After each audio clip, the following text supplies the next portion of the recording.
Good afternoon. Test कितने लोगों ने दिया था? कैसा हुआ? अच्छा हुआ? मतलब इंग्लिश कम आ रही है? नहीं, वो तो होना ही है, जो पढ़ाया उसमें से तो कहाँ जाएगा प्रश्न। लेकिन मैं जस्ट ये देखने के लिए कि आपको पहले से कुछ आ रहा था उसमें या नहीं आ रहा। थोड़ा बहुत तो आ ही रहा होगा, कुछ लोगों को ज्यादा भी आ रहा होगा, क्योंकि वो प्रीवियस ईयर में से ही था पूरा पेपर। मैंने देखा था, सारे लगभग एक ही पुस्तक के प्रश्न थे, है ना। वोकैब गलत हुई। वोकैब भी मुझे तो प्रीवियस ईयर ही लग रही थी। इतनी बार तो मैंने ही पढ़ा दिया उसको यूट्यूब पे, तो प्रश्न देखे हुए ही लग रहे थे। कुछ नया था? हाँ। क्या? मेरे को इसीलिए क्योंकि मैंने अलग अलग एग्जाम के लिए इतनी सीरीज चला दी, तो वही वही क्वेश्चन पढ़ाने पड़ते हैं ना। तो वो एक बुक तो ऐसा हो गया है कि छप ही चुकी है, मैं बना दूं उसके 10 प्रश्न। क्वेश्चन रिपीट था, बाकी लेवल ठीक था। ऐसा ही आता है कि एग्जाम में। चलो ठीक है, नेक्स्ट टॉपिक लिखो आप लोग, डायरेक्ट इनडायरेक्ट।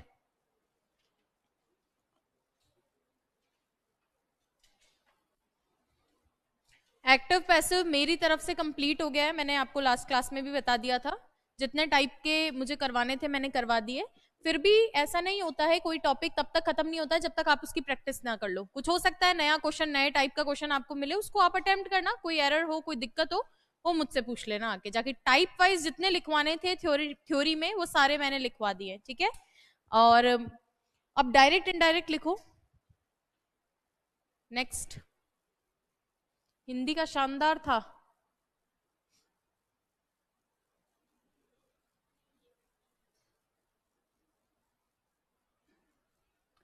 सब हो जाएंगे। अब जल्दी ही आपको ट्रांसफॉर्मेशन भी करवाने वाली हूं, क्योंकि आपको टेंस आ गया मतलब ट्रांसफॉर्मेशन कर सकते हो। डायरेक्ट इनडायरेक्ट आप जानते हो। डायरेक्ट इनडायरेक्ट थोड़ा बहुत सुना होगा, स्कूल में तो पढ़ा ही है ना। क्या होता है डायरेक्ट इनडायरेक्ट?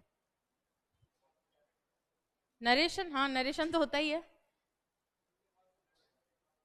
हाँ, एक बात डायरेक्ट, एक बात इनडायरेक्ट। पहले थोड़ा सा डायरेक्ट इनडायरेक्ट को समझते हैं तो इसका कंसेप्ट समझ में आ जाएगा। डायरेक्ट मतलब स्पीकर खुद बोल रहा है। जैसे मान लीजिए शिवानी सेड, मैंने कहा I will go to market. मैंने कहा तो मैंने ये बात बोल दी, तो ये किस तरह का स्पीच हुआ? Direct speech.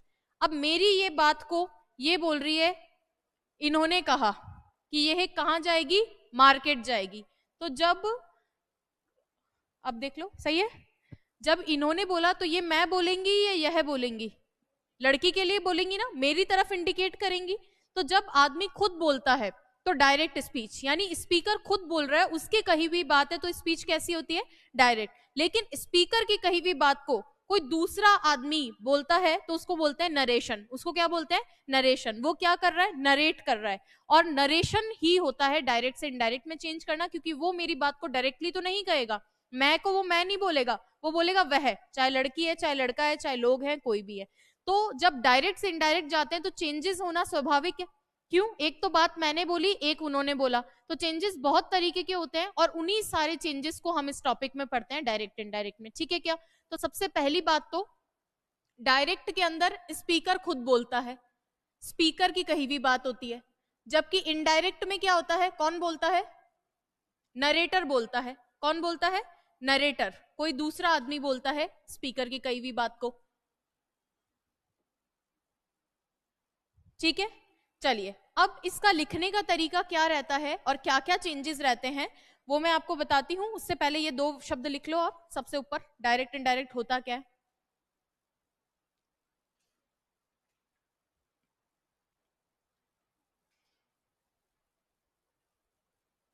हाँ, बुक में कौन से क्वेश्चंस की आप बात कर रहे हो मुझे एक बारी बताओ। जो थ्योरी के बीच में है वो, या जो लास्ट में दे रखे हैं वो?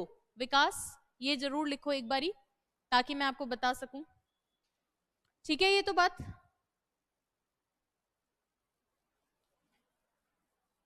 आगे देखो। अब चेंजेस क्या होते हैं डायरेक्ट से इनडायरेक्ट जाने पे, एक एग्जाम्पल लिखते हैं और फिर चेंजेस की बात करते हैं। जब भी हम डायरेक्ट स्पीच को देखते हैं तो वो दो पार्ट्स में डिवाइडेड रहता है। और किस तरीके से डिवाइडेड रहता है? नीचे एक कॉमा रहता है और अगली बात रहती है इन्वर्टेड कॉमा में। और मैं बोल सकती हूँ कि उसमें दो क्लॉज होते हैं, एक रिपोर्टिंग होता है, एक रिपोर्टेड होता है। ये अगर समझ में आ रहा है तो दोनों के चेंजेस भी हम समझ जाएंगे। जैसे लिखो, एक डायरेक्ट स्पीच लिखो।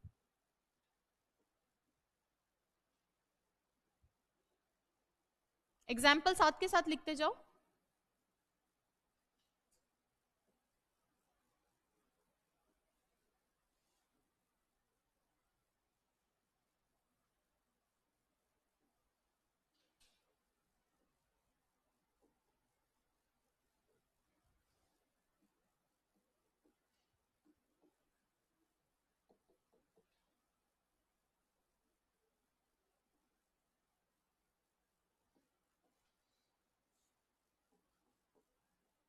अभी आपको चेंज करना नहीं बताया है, अभी सिर्फ आपको बता रही हूं होता क्या क्या है।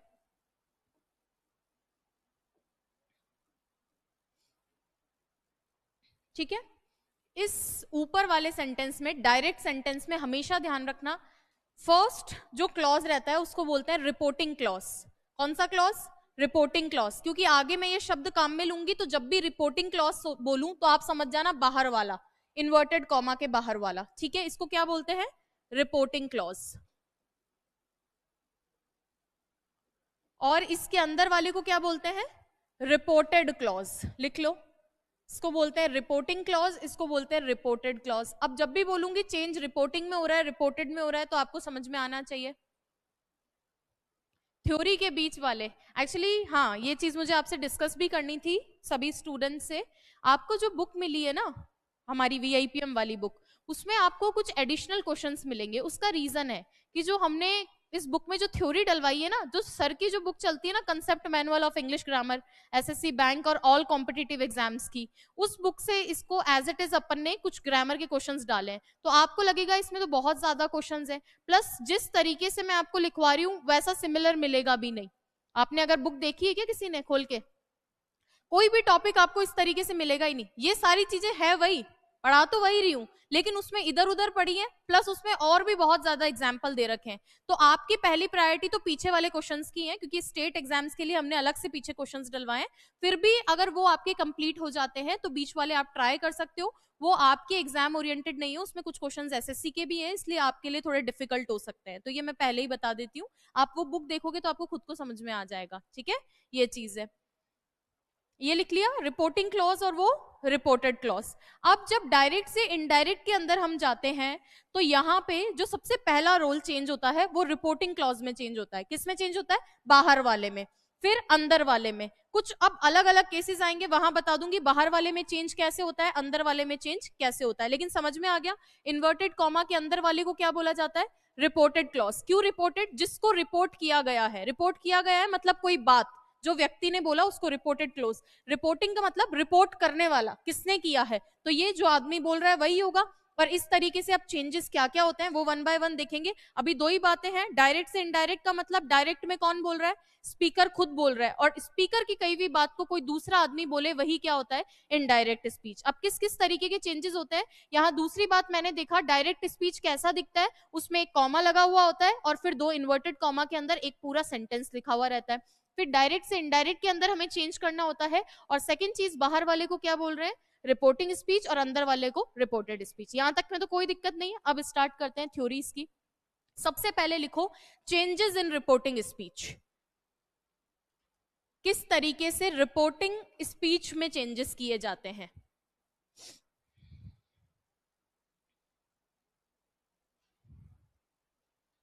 रिपोर्टिंग बाहर वाला या अंदर वाला? बाहर वाला ना, इन्वर्टेड कॉमा के बाहर वाला। उसमें क्या क्या बदलाव होते हैं? ठीक है, चलिए उसके अंदर अब मैंने आपको टाइप्स ऑफ सेंटेंसेस पढ़ाए हैं क्या कभी भी? टाइप्स ऑफ सेंटेंसेस नहीं बताए क्या? कभी नहीं बताए क्या ये टाइप्स? अरे बोलो जल्दी, उस हिसाब से आगे प्रोसीड करें। बताएं, चलो तो अफर्मेटिव जानते हो, पॉजिटिव सेंटेंस होता है, और नेगेटिव नेगेटिव होता ही है। इन दोनों को मिला के असर्टिव भी बोल सकते हैं हम। क्या बोल सकते हैं? Assertive sentence. वैसे सेंटेंस हम लोग पढ़ेंगे ट्रांसफॉर्मेशन टॉपिक में। तो अफर्मेटिव नेगेटिव के अंदर जब भी बाहर वाले के अंदर चेंज करना होता है तो वो किस में चेंज हो जाता है? या तो सेड, जैसे बाहर क्या लिखा हुआ रहता है? सेड लिखा हुआ रहता है, या तो सेड में ही चेंज होगा या किस में चेंज होगा? टोल्ड में चेंज होगा। तो लिख लो यहाँ पे, या तो किसमें? सेड में ही रह जाता है, या फिर किसमें? टोल्ड में चेंज होता है। लेकिन एक नोट डाल के एक बात और लिखनी है यहीं पे, सेड में भी रह सकता है और टोल्ड में भी चेंज हो सकता है, आपको चेंज करना नहीं है, आपको बस देखना है कौन सा ऑप्शन रिजेक्ट हो रहा है। अच्छा, नोट डाल के यहीं लिख दो, सेड जो होता है वो पर्सन के लिए टू लेता है, सेड पर्सन के लिए क्या लेता है, टू लेता है, तो ये कह सकते हो इंट्रांजिटिव है, डायरेक्ट ऑब्जेक्ट नहीं ले रहा, तो सैड टू मी इस तरीके से लिख लो। जबकि जो टेल वर्ड होती है, से का सेकंड फॉर्म है tell word, tell, told, told, तो ये टोल्ड जो रहता है ये ट्रांजिटिव वर्ब रहता है, तो टोल्ड हमेशा अपने बाद ही ऑब्जेक्ट लेगा, जो कि लिखेंगे हम टोल्ड मी।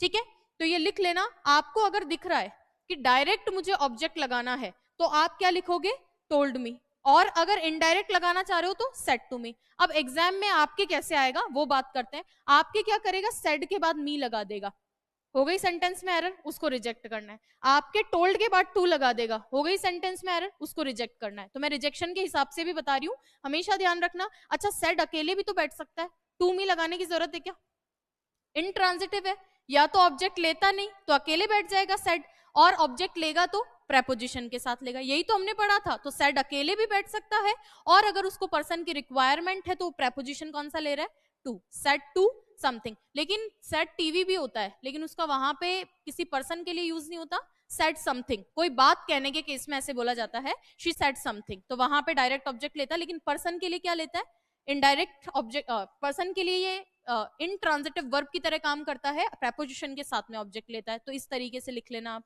ठीक है, सेड अकेला बैठ सकता है क्या, बैठ सकता है। आप पे मेरे को विश्वास नहीं होता, लिख ही लो आप तो ऐसे, बिल्कुल वापस बताऊंगी, सारी चीजें वापस बताऊंगी, एक बारी बोर्ड भर दूं, है ना। उसके बाद में इंटेरोगेटिव सेंटेंस के अंदर अगर हमें चेंज करना हो तो इंटेरोगेटिव में दो चीजें हो सकती है। अच्छा, बाहर वाले में ही चेंजेस बता रही हूँ, अभी अंदर गए ही नहीं हम। या तो कर सकते हो आस्क से आस्क्ड, या तो आस्क से क्या कर सकते हो, आस्क्ड। अब मैं यहाँ पे हमेशा पास्ट में ही क्यों रख रही हूँ, वो रीजन भी हम लिखेंगे, है ना। या तो आस्क्ड कर सकते हो, या इंक्वायर्ड भी लिखा हुआ मिल सकता है आपको, क्योंकि इंक्वायरी कर रहे हो मतलब पूछ ही रहे हो कुछ, इंक्वायर्ड भी लिखा हुआ हो सकता है, तो दोनों लिख लो, आस्क्ड या इंक्वायर्ड। इसके बाद में इंपेरेटिव सेंटेंस कौन से होते हैं, जो वर्ब की फर्स्ट फॉर्म से स्टार्ट होते हैं, उनके लिए बाहर वाले सेंटेंस के अंदर भावना के अनुसार चलना होता है। मान लो मैं कुछ पूछना चाह रही हूँ, टेल मी, तो मुझे बताओ, तो आस्क लिख दूंगी, आस्क्ड आ जाएगा। मान लीजिए मैंने बोला कि प्लीज हेल्प हर, तो वहां पे क्या कर रही हूँ, रिक्वेस्ट कर रही हूँ, तो रिक्वेस्टेड आ जाएगा। तो भावना के अनुसार चलेगा। ऑर्डर दे रही हूं तो क्या आ जाएगा, ऑर्डर्ड आ जाएगा, कमांडेड आ जाएगा, कुछ भी, मतलब भावना के अनुसार चलेगा, फीलिंग्स के हिसाब से चलेंगे। इंपेरेटिव और मॉडल्स हमेशा कैसे चलते हैं, फीलिंग्स के हिसाब से चलते हैं। ठीक है, नेक्स्ट है ऑप्टेटिव सेंटेंस। कौन से होते हैं ऑप्टेटिव, विश या डिजायर वाले, बता रखा है क्या, चाहो तो इनके ब्रैकेट में भी लिख दो, ये V1 वाला है, ये क्वेश्चन वाला है, ये कौन से होते हैं, विश या डिजायर, इच्छा जाहिर करने वाले वाक्य होते हैं ऑप्टेटिव। भगवान तुम्हें सुखी रखे, जो दादा दादी वाले आशीर्वाद, वो सारे इसी में ही आते हैं। मॉडल्स के टाइम मैंने बताया भी था ऑप्टेटिव कौन से होते हैं। अच्छा, इसमें अच्छी चीजें ही है या बुरी भी है, दोनों बताया था। तुम नर्क में जाओ, ये भी इसी में ही आएगा, क्योंकि इच्छा है, इच्छा कोई सी भी हो सकती है, बुरी है अच्छी। अच्छा, ऑप्टेटिव के अंदर हम क्योंकि विश कर रहे हैं तो या तो बनाते हैं विश्ड से, या एक्सप्रेस्ड, है ना, एक्सप्रेस से भी बन सकता है, क्या जाहिर की, इच्छा जाहिर की, तो ये वाला और ये वाला एक्सप्रेस से भी बन सकता है, ध्यान रखना, क्योंकि भावनाएं दिखानी है, ऑप्शन के अनुसार चलना पड़ेगा। मैं यहाँ लिख रही हूं ना, जरूरी नहीं है एग्जाम में यही शब्द हो, आपका ऑप्शन वाला पेपर है, इसीलिए हम क्वेश्चन ऑप्शन वाले ही कर रहे हैं। मैं कितने भी एग्जाम्पल लिखवा दूं, ऑप्शन वाले नहीं करोगे तो आपको समझ नहीं आएगा पेपर कैसे अटेम्प्ट करना है। ठीक है, तो वो किस हिसाब से बनाता है, एक डायरेक्ट के एक तरह का इनडायरेक्ट नहीं बनेगा, और अगर फीलिंग वाले हैं तो दो तीन तरीके से बन सकता है, दैट से बना दूं, टू से बना दूं, ये चीज रहती है, तो थोड़ा सा ध्यान रखना, ऑप्शंस पे कमांड अच्छी होनी चाहिए इस वाले टॉपिक में। नेक्स्ट है एक्सक्लेमेटरी, बनता है एक्सक्लेम्ड से। अब एक्सक्लेम्ड विथ कुछ भी हो सकता है, खुशी दिखा रहे हो, दुख दिखा रहे हो, कुछ भी दिखा रहे हो, क्या दिखा रहे हो वो आगे आ जाएगा। जॉय दिखा रहे हो, हैप्पीनेस दिखा रहे हो, सौरो दिखा रहे हो, पेन दिखा रहे हो। ठीक है, वो शब्द जो आते हैं ना, कौन से, अलास, हुर्रे, ओ, वाओ, ओ, ये सारे शब्द किस में आते हैं, एक्सक्लेमेटरी में। आपको शुरू में जब मैंने पार्ट्स ऑफ स्पीच पढ़ाया था तो एक शब्द लिखवाया था इंटरजेक्शन, कंजंक्शन के साथ में एक क्या लिखवाया था, इंटरजेक्शंस, ये वही वर्ड है, सब भूल चुके हो पीछे का। ठीक है, कोई बात नहीं, वापस याद आएंगे ये तो। अभी क्या पढ़ाया मैंने, चेंजेस किस में बता रही हूँ, रिपोर्टिंग या रिपोर्टेड, रिपोर्टिंग। यानी ये जो मेरा बाहर वाला वाक्य है, मैंने यहाँ पे सेड लिखा ना, तो क्या हमेशा यहाँ पे सेड ही आएगा या क्या आएगा, वो कौन तय करेगा, अंदर वाले वाक्य किस प्रकार का है। ठीक है, कौन तय करेगा, अंदर वाला वाक्य। अगर अंदर वाला वाक्य पॉजिटिव है या नेगेटिव है तो क्या आ जाएगा, सैड या फिर टोल्ड आ जाएगा। सैड अपने बाद में पर्सन के लिए टू लेता है या नहीं लेता, लेता है। हमेशा लेना जरूरी है क्या, नहीं, अकेला भी बैठ सकता है। टोल्ड अपने बाद क्या लेता है, ऑब्जेक्ट लेता ही लेता है, ट्रांजिटिव वर्ब की तरह काम करता है। ऐसे ही अगर अंदर वाला सेंटेंस इंटेरोगेटिव है तो बाहर क्या बोलेगा, आस्ड, पूछ रहा है तो आस्ड आ जाएगा या फिर क्या आ जाएगा, इंक्वायर्ड आ जाएगा। ऐसे ही अंदर वाला सेंटेंस इंपेरेटिव है तो फीलिंग के अनुसार रिक्वेस्ट कर रहे हो, ऑर्डर दे रहे हो, क्या कर रहे हो। अंदर वाला सेंटेंस विश वाला है, इच्छा जाहिर कर रहे हो, जैसे मे गॉड ब्लेस यू अंदर लिखा हुआ है तो वो विश वाला है, ऑप्टेटिव है, तो बाहर क्या आ जाएगा, विश्ड, विश्ड आ जाएगा। ऐसे ही अगर अंदर वाला सेंटेंस एक्सक्लेमेटरी है, वाओ ऐसे लिख रखा है, तो फिर बाहर एक्सक्लेम्ड विद जॉय, हैप्पीनेस, जो भी वर्ड से जो भी उसका एक्सप्रेशन है वो लिखना पड़ेगा। यहां तक की बात समझ में आई, इसमें कोई भी दिक्कत तो अभी पूछो। इसमें कुछ दिक्कत तो थी नहीं, मैंने लिखवाया और आपने लिख दिया है, सबने लिख लिया। ये आगे बढ़े, लिखो तो फटाफट से। संडे को क्लास नहीं थी, संडे को ऑफ था, सिर्फ टेस्ट पेपर था आप लोगों का। लिख लिया। चेंजेस बाहर हो रहे हैं या अंदर हो रहे हैं, अभी तो बाहर ही बात चल रही है, अंदर तो अभी हम गए ही नहीं है ना।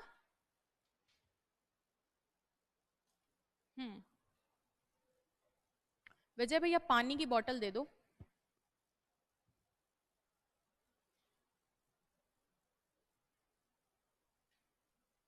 मेरी वाली मत दो, उसमें पानी गर्म है, अब बोला है ठंडा पानी पीने के लिए।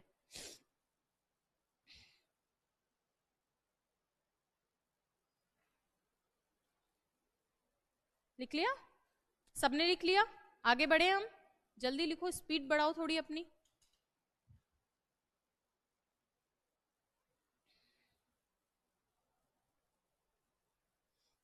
आज वो कैब नहीं पढ़ेंगे, वो कैब कल पढ़ेंगे, है ना, उसकी पीपीटी बन नहीं पाई है।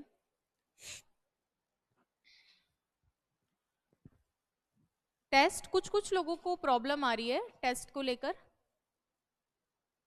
हाँ, बाहर वाले में चेंजेस अंदर वाले को देखकर, बाहर वाले में तो वाक्य ही नहीं है, तो कैसे पता चलेगा कि अफर्मेटिव है, नेगेटिव है, इंटेरोगेटिव है, बाहर तो वाक्य है ही नहीं, सिर्फ शी सेड, शी सेज, यही चलता रहेगा, वाक्य तो अंदर ही है। तो यहां चाहो तो लिख सकते हो, रिपोर्टेड स्पीच के अनुसार रिपोर्टिंग, रिपोर्टेड स्पीच के अनुसार रिपोर्टिंग स्पीच में बदलाव होते हैं।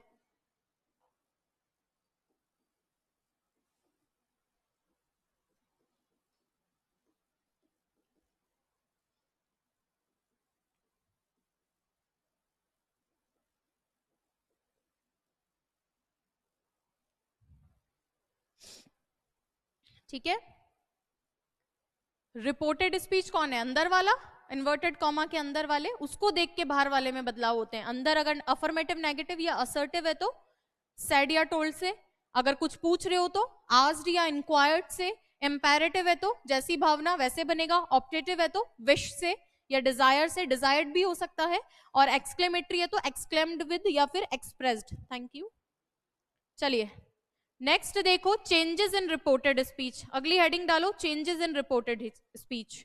अब रिपोर्टेड स्पीच में बहुत सारे चेंजेस होते हैं, एक साथ पहले बता देती हूँ क्या क्या चेंज होता है, फिर वन बाय वन कैसे कैसे वो चेंज होंगे। तो रिपोर्टेड स्पीच में लगभग सभी बदल जाता है। अच्छा, मैंने एक्टिव पैसिव पढ़ाया था, वहां टेंस और सेंस बदलता था कि नहीं बदलता था, कुछ भी नहीं बदलता था, वहां सिर्फ एक बदलाव होता था, क्या, BT3, बी वर्ब आ जाती थी, वहां तो कुछ भी नहीं बदल रहा था, ना प्रोनाउन, ना नाम, ना पता, कुछ नहीं बदल रहा था। यहाँ सब कुछ बदलेगा, तो ध्यान रखना, एक्टिव पैसिव और डायरेक्ट इनडायरेक्ट में कुछ बच्चे चुकल जाते हैं एग्जाम में, और उसके नियम यहाँ और इसके नियम वहां लगाते हैं, तो आपको आज पहली क्लास में ही बता रही हूँ, और टेस्ट में भी इस चीज का ध्यान रखना आप लोग। चेंजेस इन रिपोर्टेड स्पीच, बहुत सारे चेंज होते हैं, सबसे बड़ा चेंज टेंस या मॉडल में ही होता है।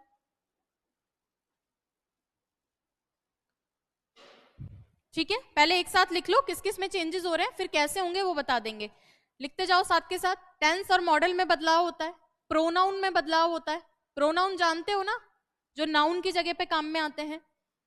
अच्छा, डिटरमिनर में बदलाव होता है, एडवर्ब में बदलाव होता है,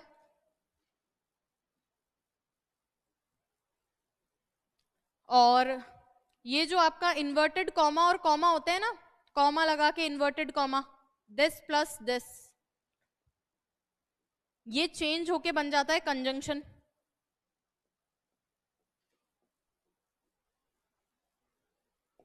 ये सारे बदलाव हैं, और कुछ रह थोड़ी गया है।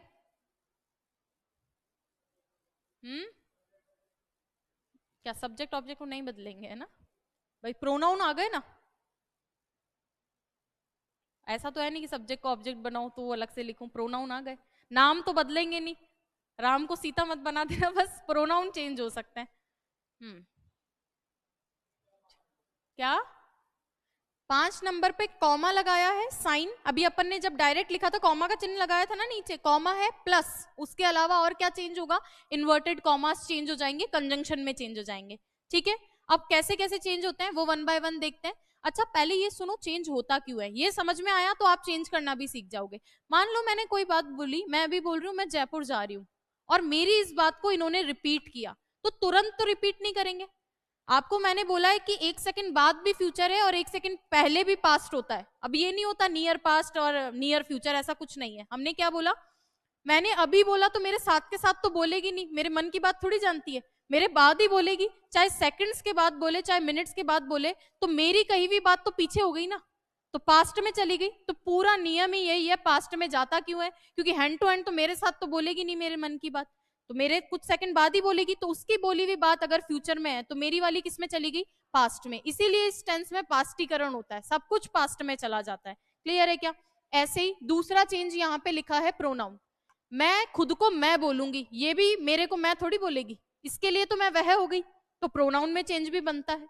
ऐसे ही है डिटर्मिनर, जैसे मान लो यह पेन मेरे हाथ में है, मैं बोल रही हूँ ये पेन बहुत सुंदर है, जब वो बोलेगी तो उसके हाथ में थोड़ी है, वो क्या बोलेगी?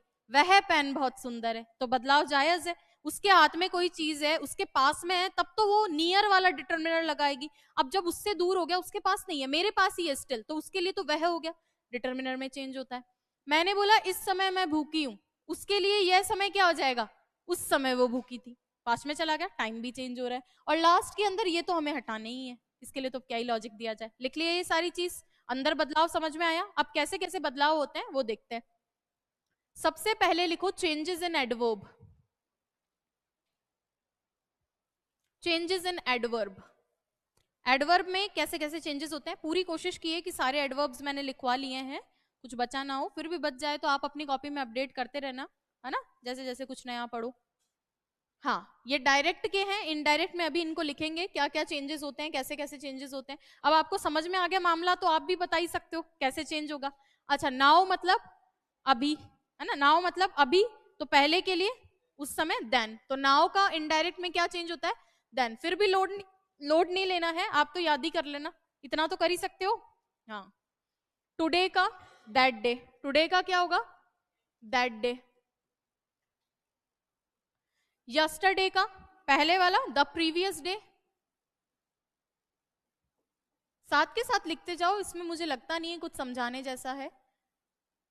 The previous day. टुमारो का द नेक्स्ट डे या the following day, the next day हम इसलिए नहीं लिखते क्योंकि नेक्स्ट खुद ही फॉलोइंग में चेंज होता है, या द अपकमिंग लिख सकते हो। ज्यादा क्या कह रहे हो? क्या? थोड़ा सा प्लीज तेज बोलो। टुमारो को दोनों में बदलते हैं, नेक्स्ट डे में भी और फॉलोइंग डे में भी। हाँ, तो मैं ये बोल रही हूँ नेक्स्ट डे खुद फॉलोइंग डे में ही चेंज होता है, तो अगर ऑप्शन में नेक्स्ट डे कर रखा है तो हम ऑप्शन के अनुसार चलेंगे, लेकिन नियम यही कहता है फॉलोइंग डे में चेंज करो, क्योंकि जैसे नेक्स्ट मंथ लिखा है तो नेक्स्ट को तो खुद को किस में चेंज करोगे?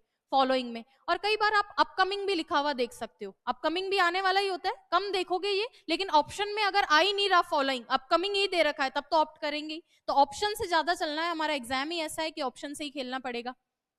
हाँ, द फॉलोइंग डे लिख लो, चाहो तो द नेक्स्ट डे भी, बट नेक्स्ट खुद भी चेंज हो जाता है।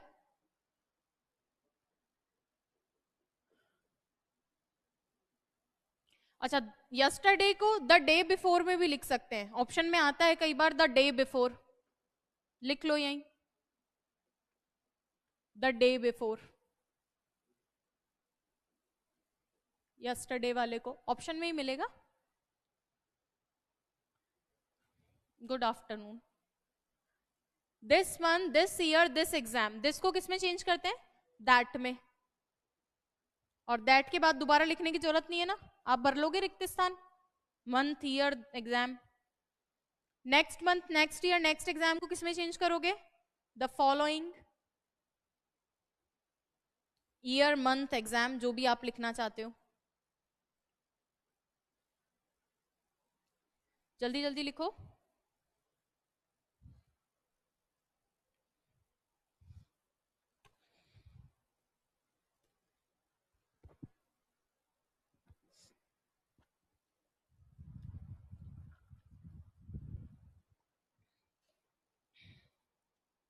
आप सबने तो ऑफलाइन ही दिया होगा टेस्ट, या ऑनलाइन भी डाला था? ऑफलाइन। तब तो रिजल्ट आ जाएगा कल।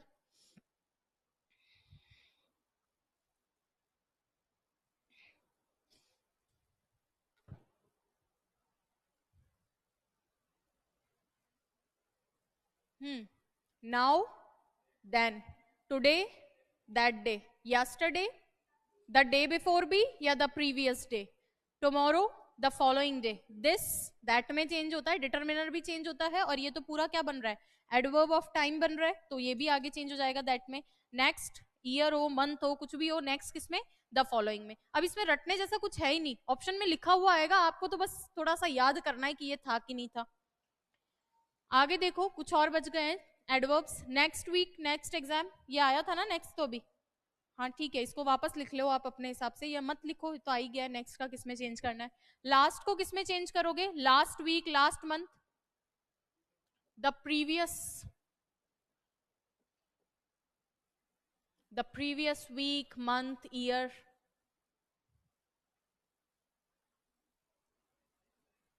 रिसेंटली को किसमें चेंज करेंगे? In the near past.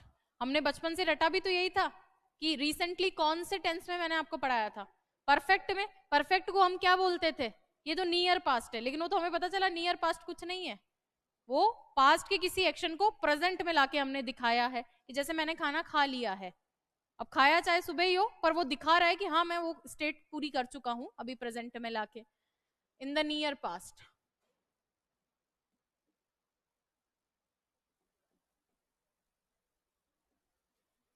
अगो, अब अगो आपको बताया भी था मैंने कि अगो को मॉडिफायर की जरूरत रहती है, याद है क्या? पास जब मैंने आपको पढ़ाया था तो मैंने बोला था कि अगो अकेला नहीं बैठता, केवल अगो नहीं, मॉडिफायर चाहिए होता है, उसको टाइम की जरूरत पड़ती है। अगो चेंज होता है बिफोर में या बैक में, दोनों में से कुछ भी लिखा हुआ आ सकता है, बिफोर या बैक।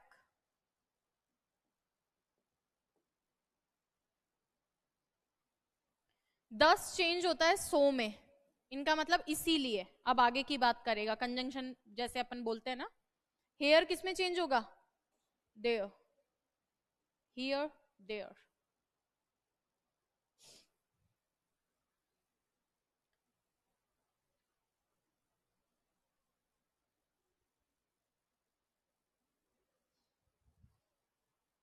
थोड़ा स्पीड में लिखो, लिखने वाला काम खत्म हो।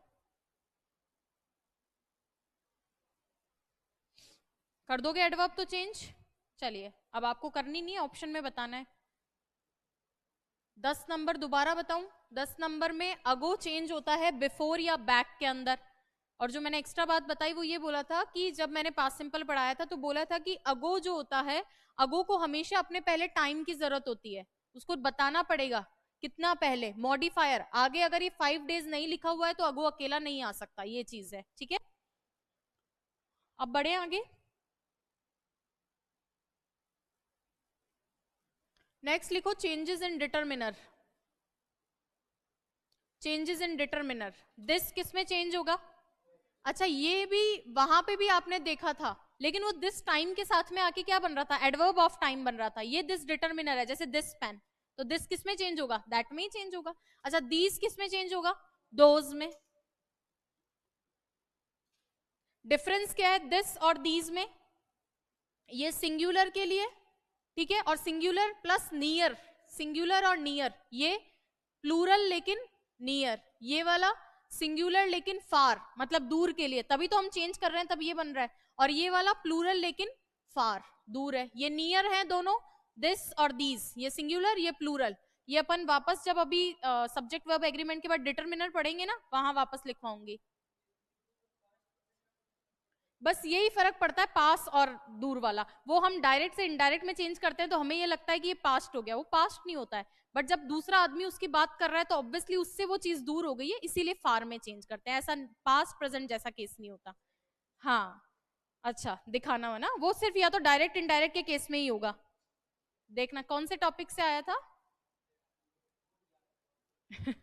डिटरमिनर में ही आया होगा फिर तो, क्योंकि डिटरमिनर के अंदर लिखवाते हैं ये।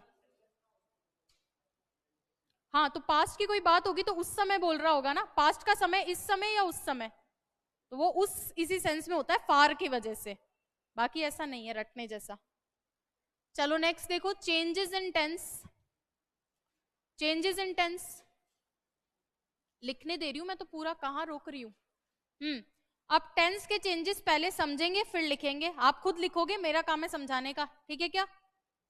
चेंजेस इन टेंस की हेडिंग डालो, उसको समझाते हैं। अभी बदलाव किसमें कर रहे हैं हम, रिपोर्टिंग या रिपोर्टेड। रिपोर्टेड, रिपोर्टिंग का मामला खत्म हो गया, अब रिपोर्टेड में कई सारी चीजें बदलती है, वो वन बाय वन हम लिख रहे हैं। चलिए देखो, अब जब मैंने आपको बोला था कि जब भी हम डायरेक्ट से इनडायरेक्ट में जाते हैं तो चीजें क्या होती है, पास्ट में जाती है। क्यों जाती है वजह भी बता दिया, तो हर चीज को पास्ट में कर दो, यही टेंस का चेंजेस है। जैसे मान लीजिए यहां मैं लिख रही हूं प्रेजेंट सिंपल, तो ये किस में चेंज हो जाएगा, पास्ट सिंपल में। जैसे मान लीजिए मैं लिख रही हूं प्रेजेंट कंटिन्यूअस, ये किस में चेंज हो जाएगा, पास्ट कंटिन्यूअस में। मान लीजिए मैं लिख रही हूं प्रेजेंट परफेक्ट, ये किस में चेंज हो जाएगा, पास्ट परफेक्ट में। मतलब यूं यूं पीछे आना होता है। कंटिन्यू काम अभी चल रहा है तो पास्ट में जाके कंटिन्यू तो होगा, लेकिन बस पास्ट में चला गया। कोई काम अभी पूरा हो चुका है तो पूरा वहां भी करना है, लेकिन जाएगा किसमें, पास्ट में। क्लियर है क्या ये चीज। और इधर अगर परफेक्ट कंटिन्यूअस है तो उधर भी जाके परफेक्ट कंटिन्यूअस बनेगा पास्ट का। अब आगे की बात सुनो, ये तो बात हुई प्रेजेंट की। अब अगर मान लो पास्ट सिंपल है तो और पास्ट कंटिन्यूअस है तो, क्योंकि पास्ट परफेक्ट और पास्ट परफेक्ट कंटिन्यूअस को पीछे चेंज नहीं करते हैं, उसका रीजन है, अभी बताती हूँ। जैसे पास्ट सिंपल, पास्ट का पास्ट क्या होता है, पास्ट परफेक्ट। अपन ने कई बार देखा है पास्ट का पास्ट क्या होता है, पास्ट परफेक्ट होता है। और पास्ट कंटिन्यूअस चेंज होगा तो ये भी पीछे जाना है, पास्ट परफेक्ट कंटिन्यूअस। अब इससे पीछे क्यों नहीं जा पाते, आप सोचो, पास्ट परफेक्ट से पीछे का पास्ट कितना पीछे होगा, तो उससे पीछे का समय तो काउंट भी नहीं होगा टेंस में, इसीलिए उसमें बदलाव नहीं किया जाता है। अब बचा मेरा फ्यूचर टेंस। फ्यूचर में एक ही चीज बदलनी होती है, क्योंकि फ्यूचर की आप जितनी याद करो, जितनी भी मैंने आपको फ्यूचर की हेल्पिंग वर्ब्स लिखवाई थी, सारी विल से स्टार्ट हो रही है। विल शैल प्रेजेंट सिंपल में, फिर सेकंड वाले में will be shall be, third वाले में विल हैव शैल हैव, और उसके अंदर will have been shall have been, सब में विल शैल आएगा। तो केवल विल शैल में बदलाव होता है और वो मैं मॉडल में लिखवा दूंगी, क्योंकि विल शैल ओरिजिनली क्या है, मॉडल है। तो बाकी हो गया टेंस और मॉडल में कैसे बदलाव करते हैं। अब लिख ले इसको, समझ में आ गया क्या, चलना कैसे होता है। बस पीछे पीछे होते जाओ एक एक कदम। क्यों, क्योंकि जब मैंने कही और उस बात को रिपीट कर रहा है तो मेरी कही हुई बात अब किस में चली गई है, पास्ट में। लिखे इसको। चलिए अब ये जो टेबल है इसको आप भरवाओ मुझे, कैसे भरना है, क्योंकि मैंने कॉन्सेप्ट समझा दिया है। वर्ब फर्स्ट है, वर्ब फर्स्ट किस में जाएगी, सेकंड में, क्योंकि ये प्रेजेंट सिंपल में आती है तो पास्ट में भेजना पड़ेगा, वर्ब सेकंड में चली जाएगी। चलो हैज हैव किस में जाएगा, हैड में चला जाएगा। इज एम आर किस में जाएगा, वॉज वर में जाएगा। वर्ब सेकंड किस में जाएगी, हैड प्लस वर्ब थर्ड में, है ना। पास्ट सिंपल है, पास्ट परफेक्ट में चली जाएगी। और वॉज वर आईएनजी किस में जाएगा, हैड बीन आईएनजी में। अरे वॉज वर ये कंटिन्यूअस है, कंटिन्यूअस किस में जाएगा, परफेक्ट कंटिन्यूअस में। ये पास्ट का ही तो कंटिन्यूअस होगा। शी वॉज गोइंग कौन सा टेंस है, शी वॉज गोइंग बोल रही हूं, क्या हो गया आप लोगों को। कंटिन्यूअस, कंटिन्यूअस किस में चेंज होगा, परफेक्ट कंटिन्यूअस में। तो ऐसा नहीं होगा क्या, had plus been plus ING. लग रहा है टेस्ट देके सब भूल गए हो। अगला देखो वॉज वर, और मैंने ये भी बोला था कि अगर एक्शन नहीं हो रहा है तो एडजेक्टिव या नाउन ऑफ आइडेंटिटी भी तो आ सकता है। जैसे she had been a teacher, noun of identity. She has been annoyed, तो ये भी तो हैज बीन, हैड बीन, इनके साथ में केवल आईएनजी अगर कोई काम हो रहा है, एक्शन है, तब तो आईएनजी लगा दोगे। स्मार्टिंग थोड़ी होगा, टीचरिंग थोड़ी होगा। तो नाउन ऑफ आइडेंटिटी और एडजेक्टिव आ तो सकते हैं, लेकिन उनको आईएनजी देने की जरूरत नहीं, वो डायरेक्ट बी के बाद में बैठते हैं। तो लिख लो, हैड बीन में चेंज होंगे क्योंकि वॉज वर्ड लगा रखा है, लेकिन आगे वही आएगा, एडजेक्टिव या नाउन ऑफ आइडेंटिटी। लिखो इसको। हाँ मुनेश, क्या समझ में नहीं आ रहा है वापस बताओ, ताकि मैं उसको एक्सप्लेन करूं। अभी मैंने सिर्फ इतना सा बताया है कि टेंस के अंदर क्या बदलाव करने होते हैं। टेंस में बदलाव कैसे करते हैं भाई? पीछे खिसक जाओ बस, हर तरीके से। अब मैंने आपको बोल दिया प्रेजेंट सिंपल जाएगा पास्ट सिंपल में। जिस बच्चे को प्रॉब्लम आ रही है ना, अपनी कॉपी में चाहो तो लिख लो प्रेजेंट सिंपल किस में, पास्ट सिंपल में। बात वैसे लिखें चाहे ऐसे लिखें, एक ही है ना। प्रेजेंट सिंपल पास्ट सिंपल में, प्रेजेंट कंटिन्यूअस पास्ट कंटिन्यूअस में, प्रेजेंट परफेक्ट पास्ट परफेक्ट में, present perfect continuous past perfect continuous से। हाँ, और पास्ट सिंपल किस में चेंज होता है? पास्ट परफेक्ट के अंदर, और past continuous past perfect continuous. अच्छा, एक टेंस ऐसा है जिसमें दो चेंज हो रहे हैं, सोचो। ओहो, रीजनिंग भी बेकार ही है आपकी तो, अच्छा है सिलेबस में नहीं है। देख के कुछ लगा दो भैया, देख के ही पता लगा सकते हो। ये देख के भी नहीं पता लगता क्या आपको? तो यानी पास्ट सिंपल भी पास्ट परफेक्ट में जा रहा है और प्रेजेंट परफेक्ट भी पास्ट परफेक्ट में जा रहा है, दोनों सेम में ही जाते हैं। वो तो पीछे पीछे हो रहा है, और ये क्योंकि पास्ट सिंपल का पास्ट क्या होता है? पास्ट परफेक्ट ही होता है। पीछे जाके भी बता दूंगी, एक मिनट रुक जाओ, कुछ स्टूडेंट्स कॉपी कर रहे हैं, फिर वापस चलते हैं पीछे। पीछे तो शायद मैंने कुछ लिखा ही नहीं है ना, यूं यूं ही तो करके दिखाया है चित्र।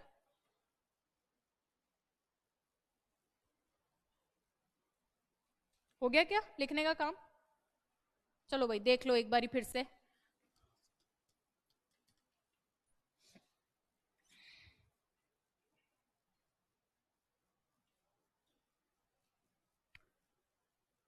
मैं कह रही हूं प्रेजेंट सिंपल है, प्रेजेंट सिंपल डायरेक्ट के अंदर है, किसमें चेंज होगा? इनडायरेक्ट के अंदर।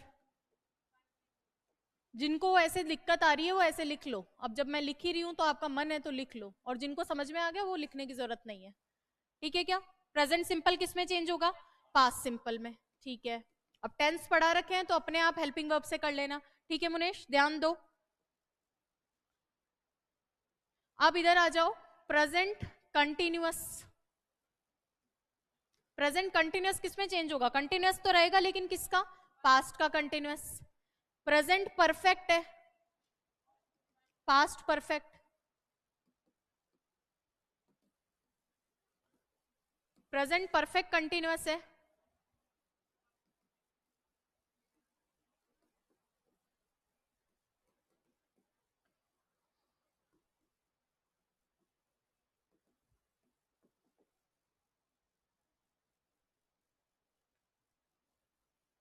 अरे जैसे आपको मैं ये कह रही हूं, एक बच्चा ये पूछ रहा है कि डू डज भी वर्ब सेकंड में जाएगा क्या? कॉमन सेंस की बात है ये। जब मैं कह रही हूं प्रेजेंट सिंपल पास्ट सिंपल में जाएगा, इसका मतलब इंटेरोगेटिव थोड़ी है। यहाँ पे क्या है? यहाँ पे अभी मैंने आपको ये नियम बताया ही नहीं है कि इंटेरोगेटिव सेंटेंस जो होता है वो अफर्मेटिव बन जाता है। तो वो चीज मैं आपको लिखवाऊंगी मुनेश, है ना। मनु राजस्थान, मोनू राजस्थान, हाँ ठीक है। अभी मैं लिखवाऊंगी कि जो इंटेरोगेटिव सेंटेंस होते हैं वो असर्टिव बन जाते हैं, तो वहां पे आपको पता चल जाएगा कि क्यों डू डस का यूज ना होकर सीधा वर्ब सेकंड लगाते हैं। तो ये चीज लिखवाई जाएगी, है ना। क्वेश्चन आएंगे तो सब चीजें दूर हो जाएगी आपकी समस्याएं। पास्ट सिंपल, लेकिन मान लो डज नॉट लिख रखा है, डज नॉट यानी कौन सा? नेगेटिव बना रखा है, तो पास्ट में जाएगा तो वर्ब सेकंड से थोड़ी बनेगा, फिर कैसे बनेगा? डिड नॉट से बन जाएगा। तो ये तो नेचुरल आपको थोड़ा सा देखना है, बाकी और क्वेश्चन में समझाऊंगी। हाँ, पास्ट सिंपल किसमें? पास्ट परफेक्ट में। और पास्ट कंटिन्यूअस किसमें? पास्ट परफेक्ट कंटिन्यूअस में। ठीक है, अब किसी को कोई समस्या? चलें आगे। अब देखो चेंजेस इन मॉडल। मॉडल में किस तरीके से चेंजेस होते हैं। वैसे तो देखो मॉडल के चेंजेस लिखवाने का मतलब नहीं है, मैं लिखवा रही हूँ यहाँ पे, कुछ चीजें तो एज इट इज काम करेगी, खैर आपके एग्जाम में तो सारी एज इट इज काम करेगी, पर एसएससी वगैरह के एग्जाम में ना वो मूड जानना चाहता है, वो आपसे फीलिंग्स वाले क्वेश्चन करेगा। आई मीन मॉडल जैसे फीलिंग से चलते हैं ना, तो कोई मॉडल दूसरे में भी चेंज हो जाता है, तो ये चीज है, वो फिर क्वेश्चन देख के ही आइडिया लगेगा ऑप्शन में सामने वाला आपसे क्या चाह रहा है। ठीक है, तो ऐसा कोई आपके तो अभी तक पूछा नहीं है, फिर भी पूछा जाए तो उसके लिए तैयार कर देंगे। मॉडल मतलब फीलिंग्स, ये मान के चलना कि सामने वाला किस भावना में कहना चाह रहा है। विल किस में चेंज होगा, वुड में। शैल किस में चेंज होगा, अरे भूलो मत, जब मॉडल पढ़ाया गया था तो बोला गया था शैल किस में चेंज होता है, कोई तो सही बोल दो, वुड में या शुड में या दोनों में, दोनों में या एक में, दोनों में। मैंने आपको उस दिन भी बोला था जब मॉडल पढ़ाया था, मैंने कहा अगर भावना सजेशन की है तो ही शुड आएगा, लेकिन अगर फ्यूचर वाला विल शैल है तो वो किस में चेंज होता है, वुड में चेंज होता है। तो लिख लो वुड भी और शुड भी। ये शुड में कभी तभी चेंज होगा जब भावना कैसी है, सजेशन की है, लेकिन फ्यूचर में भी तो विल शैल आता है ना, तो वो शैल सजेशन ही तो थोड़ी देता है हमेशा। बिल्कुल सही है विकास, दोनों में। मे किस में चेंज होगा, माइट में। कैन किस में चेंज होगा, कुड में। मस्ट किस में चेंज होगा, अब देखो मस्ट मस्ट भी रह जाता है और हैड टू में भी चेंज हो जाता है। इसका रीजन है, मॉडल याद है या भूल चुके हो, मैंने आपको बोला था मस्ट के कई सारे रोल है, सजेशन भी देता है, मस्ट मस्ट ही रह जाएगा, लेकिन मजबूरी भी दिखाता है, ये काम तुम्हें करना ही है। और उस दिन भी किसी ने पूछा था और काफी डिस्कशन में रहा था कि ये हैड टू वाला भाव भी तो रखता है, मस्ट कंपल्शन भी तो दिखाता है, तुम्हें ये करना है, you must do it, you have to do it, दोनों सही है। ठीक है, तो हैड टू में भी चेंज होता है, क्योंकि पास्ट बनाना है तो हैव टू तो आएगा नहीं, पास्ट में ले जाना पड़ेगा, तो हैड टू। दोनों में से किसी में भी चेंज हो सकता है, खुद भी बना हुआ रह सकता है और हैड टू में भी चेंज हो सकता है, तो मस्ट मस्ट भी रहता है और हैड टू में भी दिख जाता है। अब देखो आपके एग्जाम में क्या चाहता है, बट आप लोड मत लेना कि दोनों वाले ऑप्शन ना दे दे, वो एरर डाल देगा, उसका काम है एरर डालना, एक में एरर जरूर देगा वो आपको, तो सावधानी से।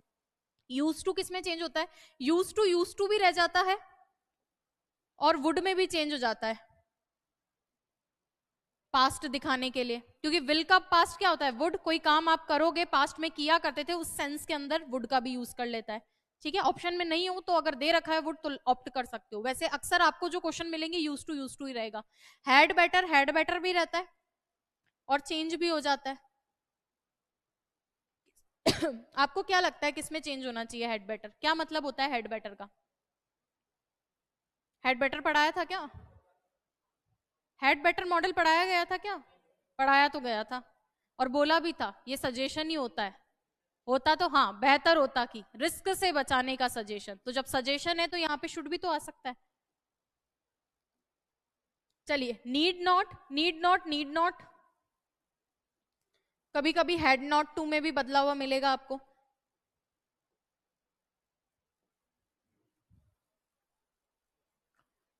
लिख लो, मैंने दोनों इसीलिए लिखवाए हैं, परेशान मत हो ना, मैंने दो क्यों लिखवाए हैं, क्योंकि मान लो इन केस कोई ऐसा क्वेश्चन आ गया जो आपसे सच में ही आपका टेस्ट लेने लायक हो, तो फिर वहां पे कंफ्यूज होगे, बोलोगे बताया नहीं गया था। अगेन ये लिखने के बाद भी मैं बोल रही हूँ क्वेश्चन में क्या आएगा वो मॉडल की भावना देख के ही पता चलेगा। ठीक है, तो ये चार जो होते हैं ये चेंज नहीं होते हैं, मस्ट, यू to, had better, need not, लेकिन कभी ऑप्शन में आपको चेंज हुए हुए दिखे तो उसका दूसरा वाला केस यूज में आ रहा है। जैसे मॉडल अपना केस बदल सकता है ना, दो जगह काम में आ सकता है, तो ये जब चेंज करेंगे तब भी तो दो जगह जा सकते हैं भावना के अनुसार, ये भी दो जगह जा रहा था। ठीक है, चले अब आगे। अब तक कोई दिक्कत, अभी तक तो कुछ है ही नहीं, अभी तो लिखवा ही रही हूं बस। नेक्स्ट लिखो चेंजेस इन प्रोनाउन। ऑनलाइन में किसी को कोई दिक्कत नहीं आ रही है ना, फटाफट से कमेंट करो। अभी वैसे कुछ दिक्कत जैसा पढ़ाया ही नहीं है मैंने, लिखवा रही हूं।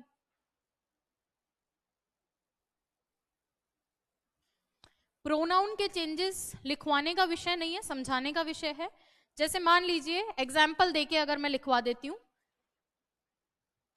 मान लो फर्स्ट पर्सन आई है, मैं मेरे में बारे में बात कर रही हूं, आई प्रोनाउन फर्स्ट पर्सन के लिए, तो आई किस में चेंज होना चाहिए, मैं जयपुर जा रही हूं, जब इस बात को वो बोलेगी तो वो क्या कहेगी, वह जयपुर जा रही है। अब मैं लड़की हूं तो शी आ जाएगा और लड़का हूं तो ही आ जाएगा। तो ये लिखवाने का विषय नहीं है, प्रश्न के अनुसार देखने का है, लेकिन फिर भी एग्जाम्पल के लिए मैं आपको लिखवा रही हूँ कि ही शी बन सकता है। मैं, मेरे लिए मैं हूं, लेकिन उसके लिए मैं नहीं रहूंगी। ऐसे ही जैसे मान लीजिए वी है, वी का मतलब हम, लेकिन जब वो बोलेगी तो उस हम में वो शामिल है क्या? नहीं, उस हम में तो वो शामिल हो जाएगी अगर उसने भी वी बोला। अब उसके लिए वो लोग प्लूरल बोलना पड़ेगा, ही शी नहीं बोल सकती। वी में ज्यादा लोग थे ना, वरना तो आई ही हो जाता। तो वी में ज्यादा लोग थे तो उनके लिए भी ज्यादा होने चाहिए, तो ज्यादा के लिए दे लगा देंगे। जैसे मान लो यू है, तुम ये काम करो, तो अब तुम के अंदर तो डिपेंड करता है किसके लिए बात कर रही है। मेरे लिए बात कर रही है, किसी और आदमी के लिए बात कर रही है, सिंगुलर आदमी के लिए बात कर रही है, पूरे ग्रुप के लिए बात कर रही है, तो ही शी दे कुछ भी आ सकता है। तो किस यहां लिखने के बजाय क्वेश्चन आएगा, उसमें पता चलेगा क्या कहना चाह रहा है। ऐसे ही थर्ड पर्सन को चेंज करने की रिक्वायरमेंट एज सच होती नहीं है, तो ये लिखने की आपको जरूरत नहीं है। फिर भी किसी का मन करे तो एक दो लिख लो। हाँ, क्या क्या प्रोनाउन टेबल बनवाऊं? प्रोनाउन की टेबल बनवाऊं? बनवा दी मैंने। हाँ,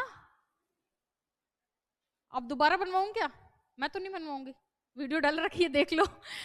अरे बनवा दिए, प्रोनाउन टॉपिक अलग से पढ़ाया था, शायद एक दिन पूरा लग गया था, 2 दिन चली होगी क्लास। लेट ज्वाइन किया है क्या आपने? कोई दिक्कत नहीं है, वीडियो पढ़ी, आराम से पढ़ना है ना, या कभी डिस्कशन में आएगा तो वो पूरा टाइम टेकिंग प्रोसेस है, आधे घंटे का चीज है ना। नहीं नहीं नहीं भाई, है ना, प्रोनाउन पहले पढ़ाया जा चुका है, ठीक है। ऐसे बेसिक से ही चल रहे हैं अपन, तो एडवांस में आए नहीं थे, बट हाँ कुछ ने ले ज्वाइन किया है तो वो चीज मैं समझ रही हूँ। नहीं समझ में आ रहा वो प्रोनाउन, वो मुझसे पूछ लेना, वीडियो में पढ़ लेना, बुक में दे रखी है, पढ़ लेना, नहीं समझ में आ रहा अलग से पूछ लेना, ठीक है।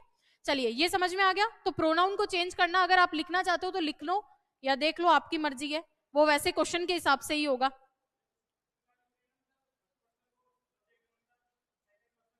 इतना मत कॉम्प्लिकेट करो, बच्चा यही नहीं समझ पाएगा क्या सब्जेक्ट क्या ऑब्जेक्ट क्या फर्स्ट पर्सन। इतना कॉम्प्लिकेट नहीं करना चाहिए। फिर भी अगर आपको प्रॉपर वैसे ही लिखना है तो लिख लो, मेरे को कोई प्रॉब्लम नहीं, लेकिन मैं कॉम्प्लिकेट नहीं करूंगी। मैं सिर्फ ये कहना चाहूंगी आपको कि जो लिखा हुआ उसमें पढ़ लो, किसकी बात हो रही है, सब पता चल जाएगा। और मेरे हिसाब से एक्टिव पैसिव और डायरेक्ट इनडायरेक्ट ऐसे 2 टॉपिक हैं, मैं नहीं भी पढ़ाती तो आप सही करते, 80% सही करते। ये ऐसे 2 टॉपिक है ना। फिर भी आपको बहुत सिस्टम से लिखना है, आप लिख सकते हो, मुझे कोई प्रॉब्लम नहीं है, बट मैं इसको समझाऊंगी प्रोनाउन वाली चीज को, ठीक है। चले आगे, कोई प्रॉब्लम? वैसे लिखवा दिया है ना, फर्स्ट पर्सन सेकंड पर्सन सारे पर्सन आपको। हाँ, बस आप वो क्लास ले लेना है ना एक बारी।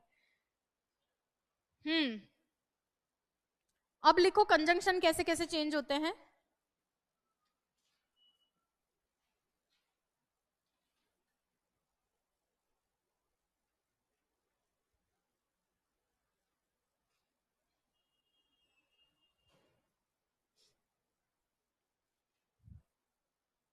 वापस तो मैं 2 ही टॉपिक पढ़ाऊंगी, एक तो प्लेसेस और एक मॉडल्स, ठीक है,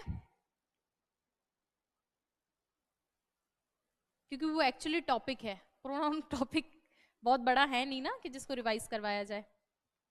फिर भी आप एक बार ही देख लेना, क्योंकि प्रोनाउन बहुत ज्यादा काम में आते हैं। अच्छा, ये कॉमा और इन्वर्टेड, यहाँ कॉमा भी लिख दो। कॉमा और इन्वर्टेड कॉमा को किसमें चेंज किया जाता है? कंजंक्शन के अंदर चेंज किया जाता है। तो कैसे चेंज करना होता है? जो नॉर्मल वाक्य है, असर्टिव बोलूं चाहे अफर्मेटिव या नेगेटिव बोलूं, उसको किसमें चेंज करते हैं? दैट में चेंज कर देंगे, ठीक है। नॉर्मल कंजंक्शन कौन सा? दैट, लिख दो। नेक्स्ट है इंटेरोगेटिव सेंटेंस है, तो डिपेंड करता है कौन सा कंजंक्शन आएगा। मैंने आपको 3 तरह के कंजंक्शन पढ़ाए और 3 तरह के इंटेरोगेटिव पढ़ाए, कौन कौन से? यस और नो, WH और हु एज अ सब्जेक्ट वाला।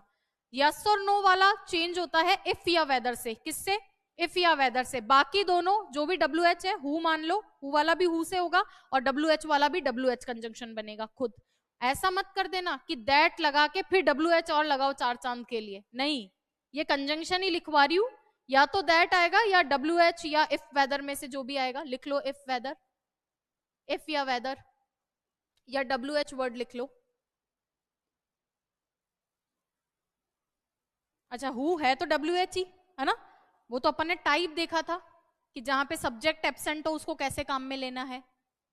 असर्टिव का मतलब होता है जिसमें अफर्मेटिव और नेगेटिव दोनों शामिल हो, इन दोनों को संयुक्त रूप से बोलते हैं असर्टिव। या ये कह सकती हूँ असर्टिव के दो टाइप है, एक पॉजिटिव एक नेगेटिव। असर्टिव मतलब जो असर्ट कर रहा है, कह रहा है, अब चाहे नेगेटिव कह रहा है चाहे पॉजिटिव कह रहा है, असर्ट कर रहा है, डिक्लेयर कर रहा है, डिक्लेरेटिव सेंटेंसेस है ये।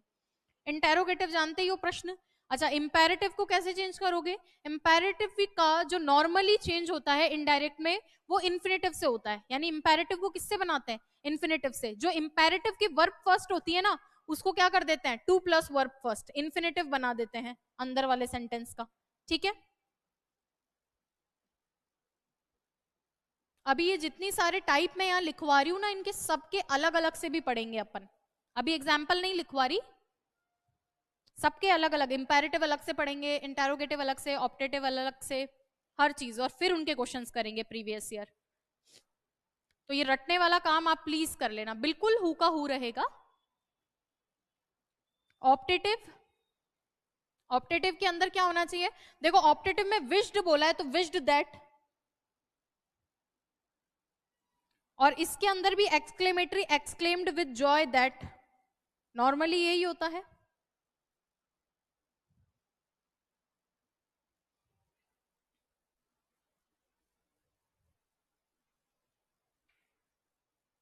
लिख लिया? और कुछ बच गया? नहीं, ठीक है। अब जो मैंने पढ़ाया है ना आपको, 5 मिनट का ब्रेक है, ठीक है, पानी वानी पी सकते हो 5 मिनट के ब्रेक में, और आके बैठ के, वापस लगाऊं? हाँ, आके बैठ के जितना अभी पढ़ाया है ना वो सारा याद कर लो। कर सकते हो, ऐसा कुछ है नहीं, 5 मिनट में याद करो। क्योंकि अब बारी है, हम जो 1 बाय 1 टॉपिक पढ़ेंगे, इंटेरोगेटिव, असर्टिव, अफर्मेटिव, ऑप्टेटिव, इनके कैसे बनते हैं प्लस क्वेश्चंस, एग्जाम के हिसाब से ही रहेगी हमारी क्लास। ठीक है, चलिए ब्रेक ले लो एक, ऑनलाइन वाले भी। क्लास खत्म नहीं हुई है अभी, ये ग्रामर ही चलेगी, है ना।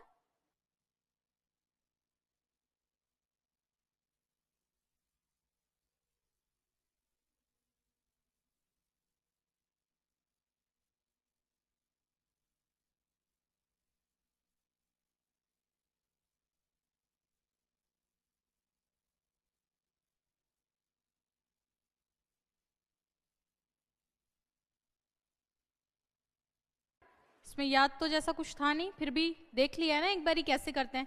रेडी सभी आगे बढ़ने के लिए? अब लिखो बेसिक कॉन्सेप्ट, केस 1 डाल के लिखो बेसिक कॉन्सेप्ट। बेसिक कॉन्सेप्ट ये एक ऐसा कॉन्सेप्ट है, पूरे जब तक डायरेक्ट इनडायरेक्ट चलेगा आपको ध्यान में रखना है। ठीक है, क्या कहता है बेसिक कॉन्सेप्ट? बेसिक कॉन्सेप्ट ये कहता है कि जो हमारा रिपोर्टिंग स्पीच है, रिपोर्टिंग स्पीच बाहर वाला या अंदर वाला? बाहर वाला, इन्वर्टेड कॉमा से बाहर वाला, वो यदि पास्ट टेंस में है तभी अंदर बदलाव होगा, रिपोर्टेड स्पीच में अदरवाइज नहीं होगा। जो बोला मैंने समझ में आया? अगर फ्यूचर में और प्रेजेंट में होता है रिपोर्टिंग स्पीच तो अंदर चेंजेस नहीं होंगे। लिख लें क्या इसको? नोट डाल के लिखो, reporting speech, reporting speech past में होने पर ही रिपोर्टेड स्पीच में बदलाव होते हैं।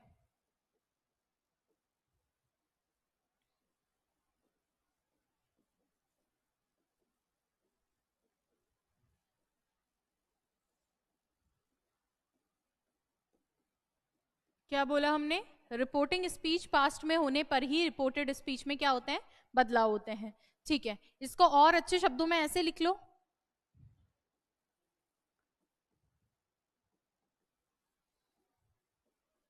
रिपोर्टिंग स्पीच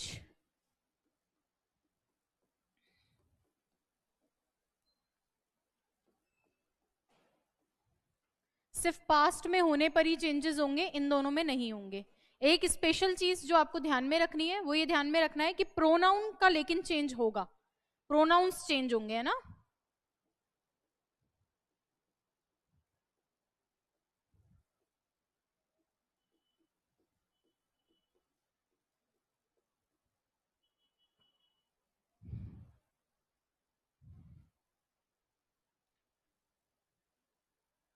बाकी कुछ चेंज नहीं करना है, सिर्फ प्रोनाउन चेंज करना है। ऑनलाइन वाले वापस लौट आओ, ये सब साइंस डिस्कस कर रहे हैं अब, ठीक है क्या? क्वेश्चंस देखें इसके कुछ। फर्स्ट क्वेश्चन देखो, जो मैंने बोला वो तो समझ में आया ना। रिपोर्टिंग स्पीच मतलब इन्वर्टेड कॉमा के बाहर वाले, अगर पास्ट में होंगे तो चेंज होगा या नहीं होगा? होगा, सिर्फ तभी होगा। प्रेजेंट और फ्यूचर में हुए तो नहीं बदलेगा, सिर्फ एक चीज बदलती है, वो क्या है? प्रोनाउंस, ठीक है क्या? चलिए क्वेश्चन अटेम्प्ट करो आप। ये है थर्ड ग्रेड इंग्लिश 2023 का।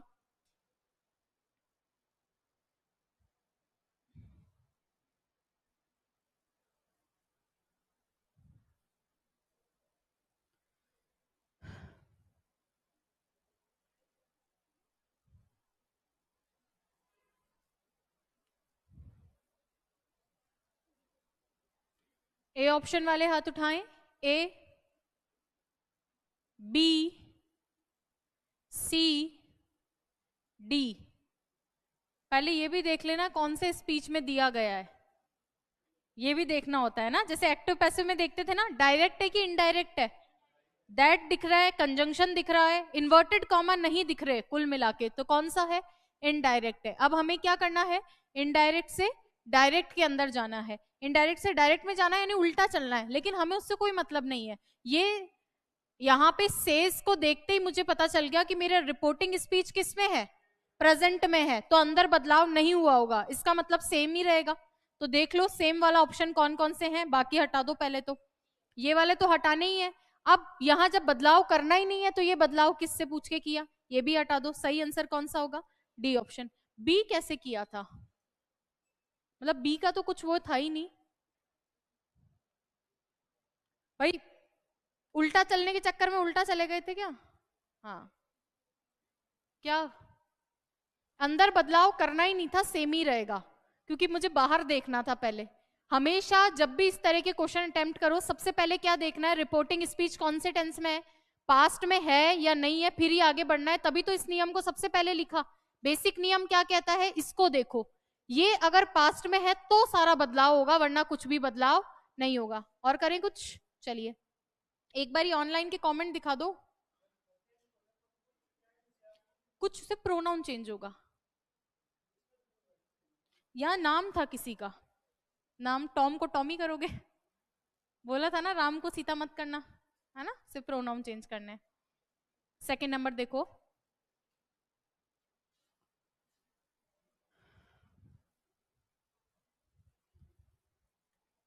एक सेकंड, हाँ देख लो।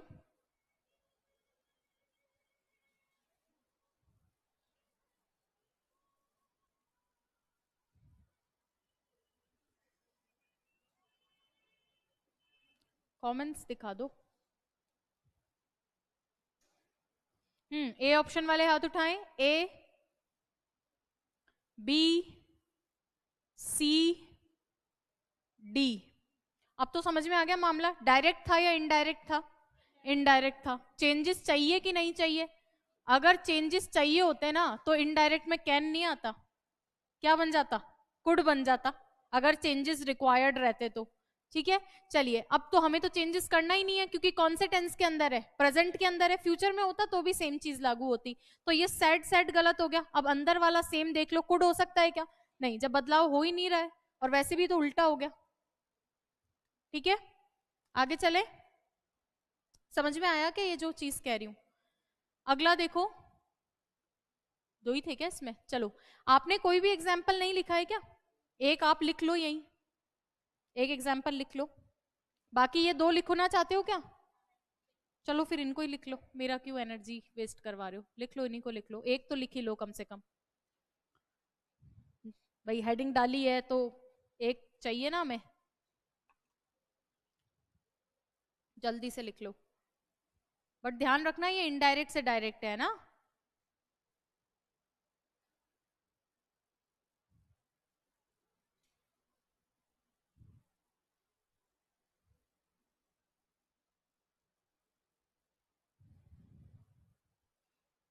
जैसे she says, I am smart, एक एग्जाम्पल लिखो। दूसरा एग्जाम्पल लिख रही हूँ ना।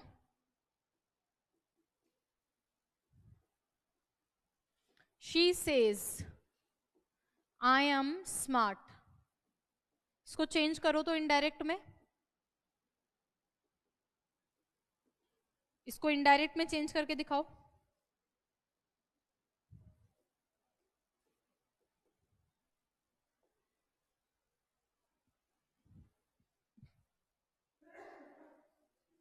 शी सेज में कोई बदलाव?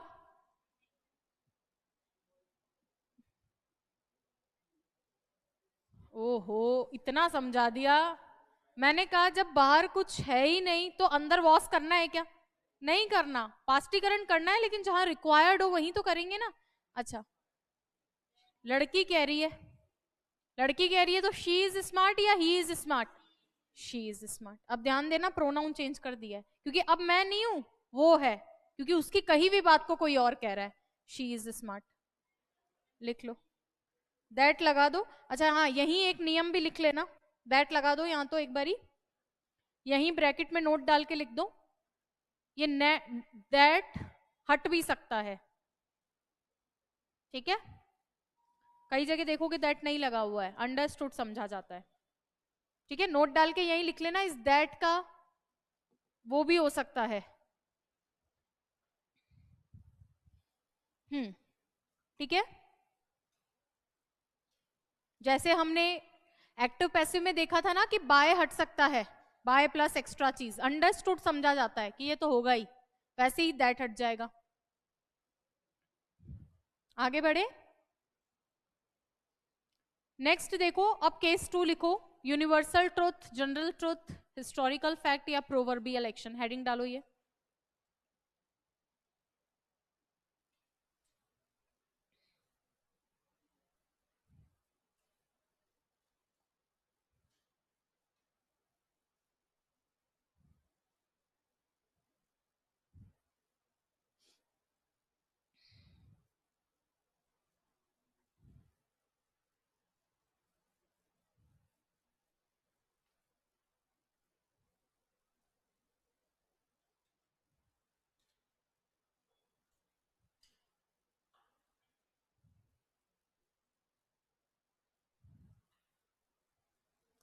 हाँ, universal truth, general truth, historical fact, proverbial action, ये सारे हमने पढ़े थे किसी टेंस में। कौन से में? प्रेजेंट सिंपल में पढ़े थे क्या? ये सारे किस में दिखाए जाते हैं? प्रेजेंट सिंपल में। यूनिवर्सल ट्रूथ मतलब सार्वभौमिक सत्य, कौन से टेंस में दिखाते हैं? प्रेजेंट सिंपल में। जनरल ट्रुथ, जनरल ट्रुथ क्या होते हैं? जैसे मैं ये बोल रही हूँ कि lion is a non vegetarian, या सिर्फ यही बोलूं लायन इज नॉन वेजिटेरियन, ये जनरल ट्रुथ है या नहीं है? भाई वो मांसाहारी है तो मांसाहारी है, इसमें कोई ऐसा तो है नहीं कि बदल जाएगा, रहेगा ही वो तो कोई जनरल ट्रुथ है वो भी चेंज नहीं होता। अब वो यूनिवर्सल ट्रुथ के बजाय उसको जनरल ट्रुथ बोलेगा, है ना? हिस्टोरिकल फैक्ट कोई हो, या फिर मान लीजिए कोई प्रोवर्बियल एक्शन हो, तो उसको टेंस चेंज नहीं करते, ठीक है क्या? जैसे मान लीजिए स्वामी विवेकानंद जी का जन्म इस ईयर में हुआ था, तो अब जब उसको ऐसा कोई स्टेटमेंट लिखा हुआ है, टीचर ने आपको बोला कि ये स्टेटमेंट है, तो उसको चेंज मत करना उसका टेंस, क्योंकि वो क्या है? हिस्टोरिकल फैक्ट है।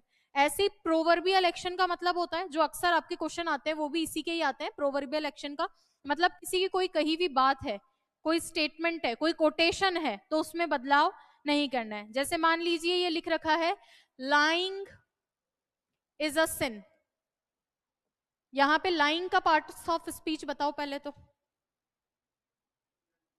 जेरंड है, सब्जेक्ट के प्लेस पे बैठा हुआ, क्योंकि मुझे क्या चाहिए था? एक वर्ब का एक्शन दिखाना था। लाइंग मतलब झूठ बोलना, क्या है? पाप है। तो झूठ बोलना पाप था थोड़ी होगा, अभी है, आगे भी रहेगा, हमेशा रहेगा। ये है प्रोवर्बियल एक्शन। कोई भी प्रोवर्ब, किसी ने कोई बात कही गई है, अच्छी बात कोई कही है, कोटेशन वगैरह किसी का, उसमें बदलाव नहीं होता। तो लिख लो नोट डाल के, इन सारी चीजों में कोई बदलाव नहीं होता है।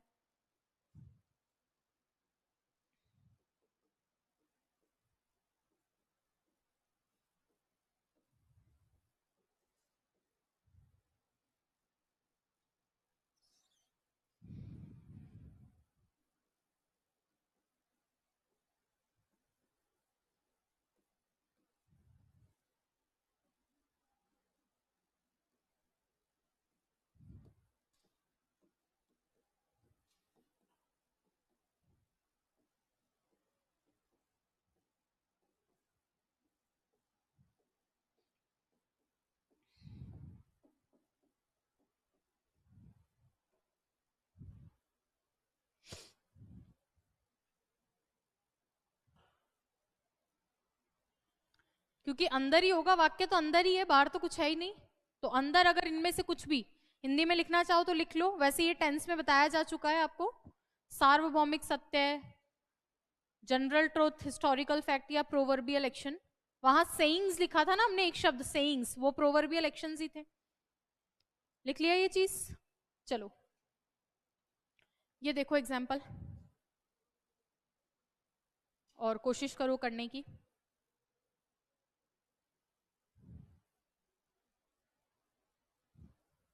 आप जगह छोड़ दिया करो।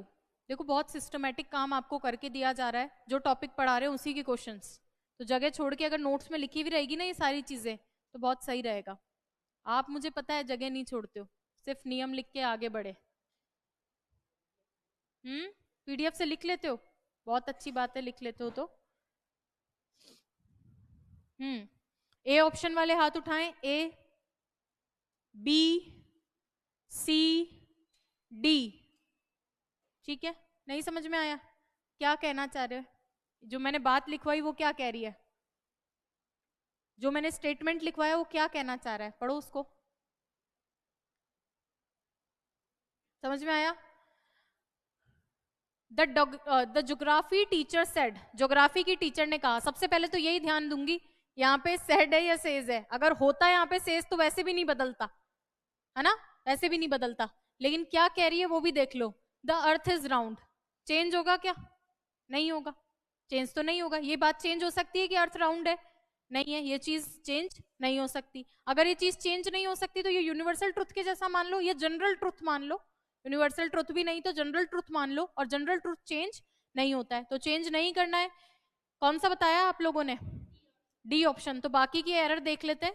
ये चेंज कर रहा है, ये चेंज कर रहा है, और ये भी चेंज कर रहा है। सही आंसर कौन सा वाला होगा? D option. ठीक है क्या? कोई छोटा सा क्वेश्चन आएगा तो लिख भी लेना, हैंड टू हैंड टेक। आगे बढ़ू मैं? नेक्स्ट ये देखो, the sage said to me we are mortals. अब हो सकता है कि एक बार को आपको मॉर्टल का मीनिंग नहीं आ रहा हो एग्जाम में, तो आपको समझ ही नहीं आएगा कि ये सार्वभौमिक सत्य है कि क्या है। अच्छा ये समझ में आ रहा है, सेज कौन होता है? साधु आदमी, है ना। साधु के लिए यूज किया जाता है, अच्छे पर्सन के लिए भी यूज किया जाता है, थोड़ा सा ढंग का आदमी हो, प्रतिष्ठित ढंग के आदमी के लिए भी, बुद्धिजीवी के लिए। तो साधु आदमी कहेगा तो अच्छी बात कहेगा, कुछ ऐसा ही कहेगा, सेइंग जैसा ही। ए ऑप्शन वाले हाथ उठाएं। ए, बी, मैं चाहती हूं आप उठाओ तो हाथ, हाँ, सी, डी। अच्छा, इससे पहले वाले में मैंने लिखा था कि प्रोनाउन बदल देना, यहां लिखवाया क्या?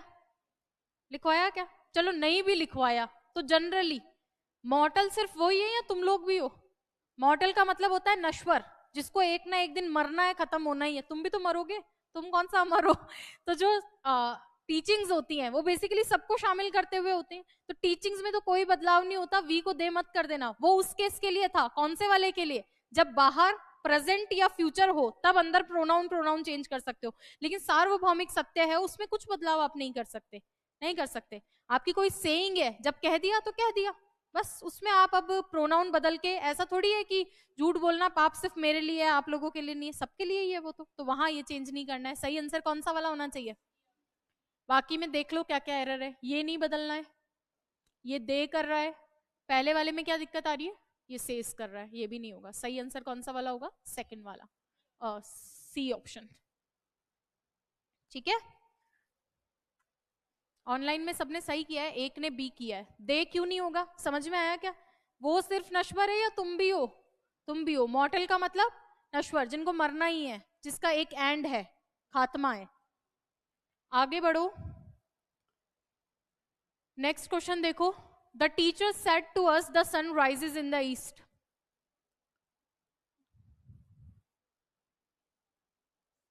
मरना तो पड़ेगा। पुष्पा, क्या पुष्पा के बाप ही हो जाओ?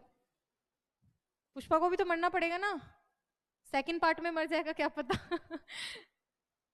ए ऑप्शन वाले हाथ उठाएं। ए, देखो बाहुबली मर गया तो पुष्पा तो क्या ही है। B, C, D. अच्छा डी तो कुछ है ही नहीं। हाँ ए हाथ उठाना होता है जो उसमें ना, बी सी, क्या ऐसे कर रहे हो आप लोग, क्या डी, एक आदमी डी भी बोल रहा है। The teacher said to us, teacher ने हमें कहा, क्या कहा कि सन जो है राइज करता है ईस्ट में, बदलाव होगा क्या, बदलाव तो नहीं होगा। तो टीचर ने कहा, अच्छा सेड टू को टोल्ड में चेंज नहीं किया जा सकता क्या, याद करो मैंने बोला था असर्टिव सेंटेंस को या तो सेड में चेंज करो या टोल्ड में चेंज करो, तो ये तो एरर तो नहीं है, बाकी आगे वाला तय करेगा, एरर तो नहीं है, लिखवाया था टेबल में आपको। The teacher told us that the sun rises in the east, इसमें तो कोई दिक्कत नहीं लग रही मुझे। हाँ दूसरे वाला देखो, the teacher told us that the sun rose, अरे पहले पहले उगता था आजकल नहीं उग रहा क्या, अभी भी उगी रहा है और हमेशा उगेगा। The teacher said to us that the sun rise in the east, ये वही सब्जेक्ट के साथ में वर्ब का कॉम्बिनेशन गलत लगा दिया, ये नहीं होगा, जब ये सही हो ही रहा है तो नन ऑफ द अबाउ की जरूरत ही नहीं है, ए ऑप्शन सही होगा। ऑनलाइन में भी सबने सी किया। अच्छा टोल्ड क्यों हुआ, इसके लिए थोड़ा सा पीछे लेके चलूं आपको, और मैंने बोला भी था रिवाइज कर लेना। ये देखो अफर्मेटिव या नेगेटिव है, तो अफर्मेटिव सेंटेंस या अफर्मेटिव नेगेटिव नहीं असर्टिव बोल सकती हूँ, कोई बात कहने वाला वाक्य है, वो अगर चेंज करना चाहे तो किस किस में चेंज हो सकता है, सेड, सेड में भी रह सकता है और टोल्ड में भी चेंज हो सकता है। और नीचे एक लाइन और लिखवाई थी सुनहरे अक्षरों में कि टू आएगा सेड के साथ में या सेड अकेला आएगा, और टोल्ड जब भी आएगा तो उसके बाद में ऑब्जेक्ट आएगा, ऑब्जेक्ट आ रहा था क्या उसमें, देख लो ऑब्जेक्ट का और केस।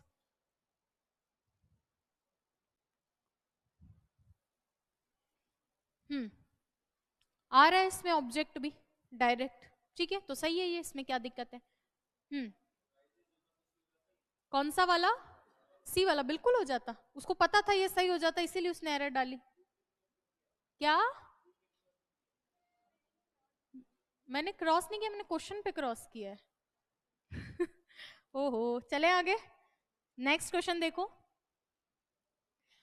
हाँ बिल्कुल आ सकता है, ये बोल रहे हैं मैम पीछे वाले क्वेश्चन में भी टोल्ड आ सकता है, बिल्कुल आ सकता है, क्यों नहीं आ सकता, टोल्ड लगा दो या सेड लगा दो।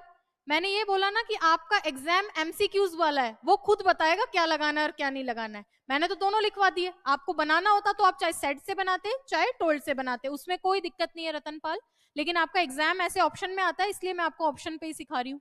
आगे चले। हाँ क्या, थोड़ा सा प्लीज तेज बोलो, पास वाले से पूछो बताएगा वो, उसको आ रहा है क्या, हे प्रभु अब मैं किससे पूछवाऊं इनको, अभी अपन पीछे गए थे ना, और मैंने क्या बोला था वहां पे कि ये सेड जो होता है इसको पर्सन के लिए इंट्रांजिटिव की तरह काम करता है, इसको पर्सन के लिए किसकी जरूरत होती है भैया, इसको प्रेपोजिशन की जरूरत होती है, तो टू लगाना पड़ता है, या अकेला बैठ जाएगा वो सब ऑब्जेक्ट नहीं चाहिए तो।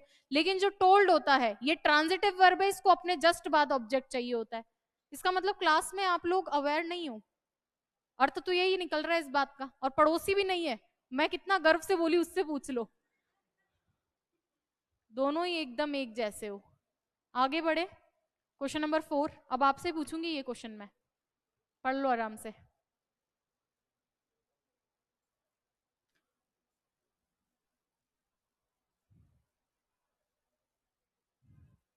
और ये देखो ये एक ऐसा टॉपिक है, इसको घर जाके रिवाइज करना पड़ेगा आपको, एक्टिव पैसिव की तरह नहीं कि बस BT3 याद है और अगली क्लास में काम चल जाएगा, यहाँ हर दिन कुछ और होगा, ठीक है क्या, पढ़ो दोनों घर जाके।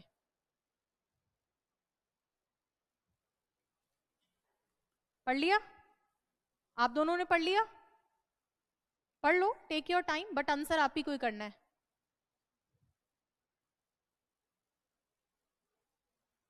अरे डिस्कस मत करो, उसको अपना करने दो, उसको पहले वाला ही नहीं आ रहा था।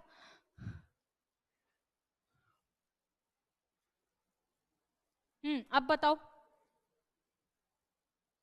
सी आपके अनुसार, आपके अनुसार उसी का जो है वही आपका है, हाँ आपका अनुसार सी ऑप्शन। चलिए ए वाले हाथ उठाएं, ए बी सी डी, ठीक है। द फिलोसफी टीचर सेड, बदलाव होगा कि नहीं होगा पहले ये देख लेती हूँ, बदलाव तो होना ही है, ठीक है, अपन तो नॉर्मल कैसे चलेंगे वैसे ही देख रहे हैं, फिर अंदर क्या है उसको भी देखना पड़ेगा। अंदर एक quotation they the, character is wealth. Character is wealth का मतलब चरित्र क्या है, संपत्ति है, बाकी सब जा सकता है लेकिन कैरेक्टर अगर आदमी का हो तो उसके पास सब कुछ है। चलिए तो बताइए ए ऑप्शन में क्या दिक्कत है, पहले थोड़ी था अभी भी है संपत्ति, तो दूसरे वाले में क्या दिक्कत आ रही है, सेज कर दिया, तीसरे वाले में कोई दिक्कत नहीं है, चौथे वाले में वॉस कर दिया। सही आंसर कौन सा वाला होगा, सी ऑप्शन। ठीक है, कर लोगे। ये कौन से एग्जाम में आया, पीएसआई मोटर वाहन। इससे पहले वाला किस में आया हुआ था,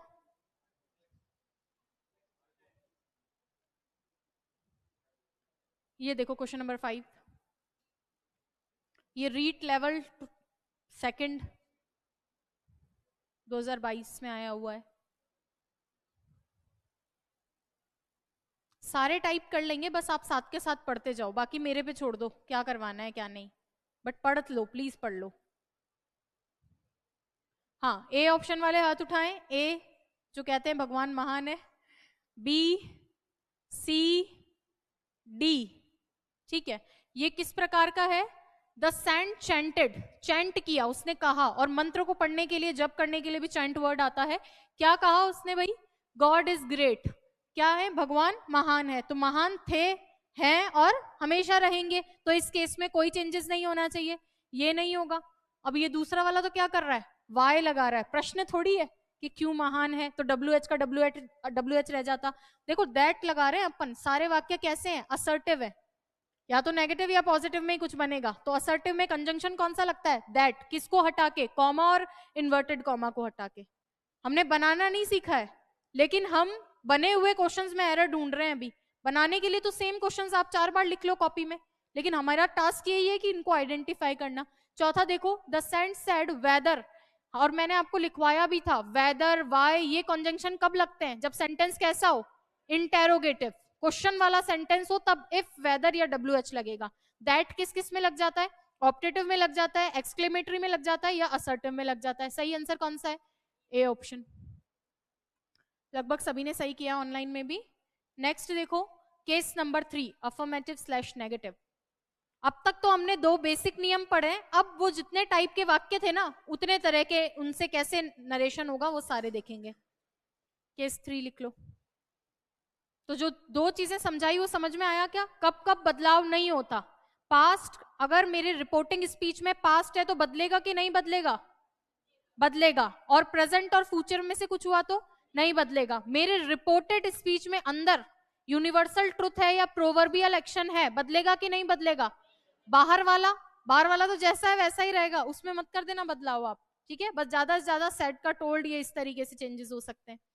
affirmative negative, affirmative negative sentences हो तो क्या करना चाहिए, अब इसका कोई नियम नहीं है जो मुझे दोबारा पढ़ाना है, आपको बस रिवाइज करवाना है। अफर्मेटिव नेगेटिव कैसे बनते हैं, नॉर्मल टेंस का यूज या मॉडल का यूज। अफर्मेटिव नेगेटिव में टेंस या मॉडल का यूज कैसे चेंज करोगे, टेंस या मॉडल, पास्ट में, हर चीज पास्ट में जाएगी, प्रेजेंट सिंपल, पास्ट सिंपल, सारे चीजें पास्ट में जाएगी, मॉडल भी पास्ट में चला जाएगा। प्रोनाउन कैसे चेंज होगा, प्रोनाउन का भी हमने देखा था कि किस तरीके से चेंज होता है, किसके बारे में बात हो रही है उसको देखकर चेंज होगा। कंजंक्शन कौन सा काम में आएगा, बाकी और कुछ बताने की जरूरत है क्या, बस वही रिवाइज करवा रही हूँ। इसके सीधे हम क्या देखेंगे, क्वेश्चंस देखेंगे। रेडी हो क्या आप लोग अफर्मेटिव नेगेटिव के क्वेश्चंस के लिए। अफर्मेटिव नेगेटिव का मतलब है कि अंदर मेरी रिपोर्टिंग स्पीच प्लस या माइनस है। रिपोर्टेड स्पीच में क्या है, या तो सेंटेंस धनात्मक है या सेंटेंस कैसा है, ऋणात्मक है। इन दोनों को मिला के ही असर्टिव सेंटेंस बोलते हैं। सारे असर्टिव सेंटेंस के क्वेश्चंस देख लेते हैं जो प्रीवियस ईयर में आए हुए हैं। नियम कुछ भी चेंज नहीं होगा, जो 2 अलग नियम थे वो बता दिए हैं, अब उन्हीं सेंटेंस को कैसे बनाना है वो देखेंगे हम सारे। हाँ, आज के लिए सफिशिएंट है, बस क्वेश्चन ही तो करवा रही हूँ, अब तो क्वेश्चंस कर लो। चलो पहला क्वेश्चन देखो, हाईकोर्ट एलडीसी 2023 का है।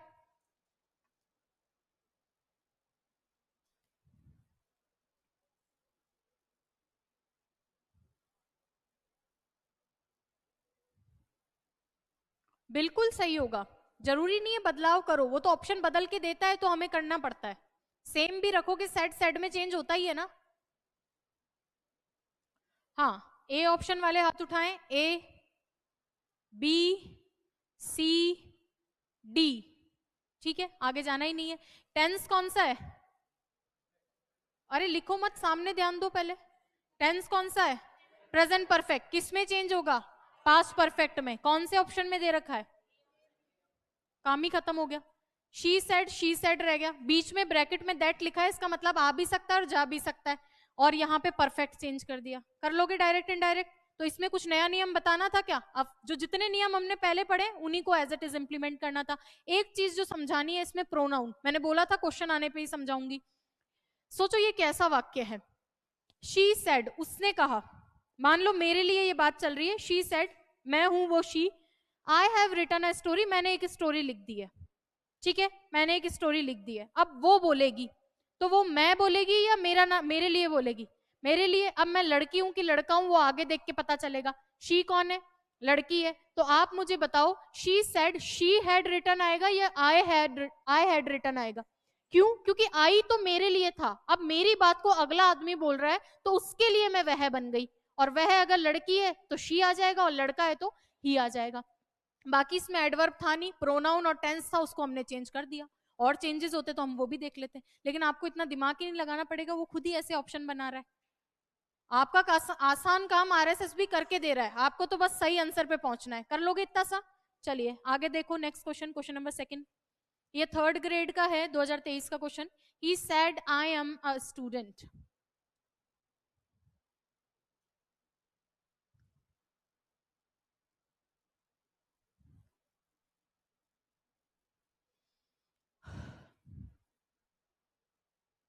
ए ऑप्शन वाले हाथ उठाएं, ए,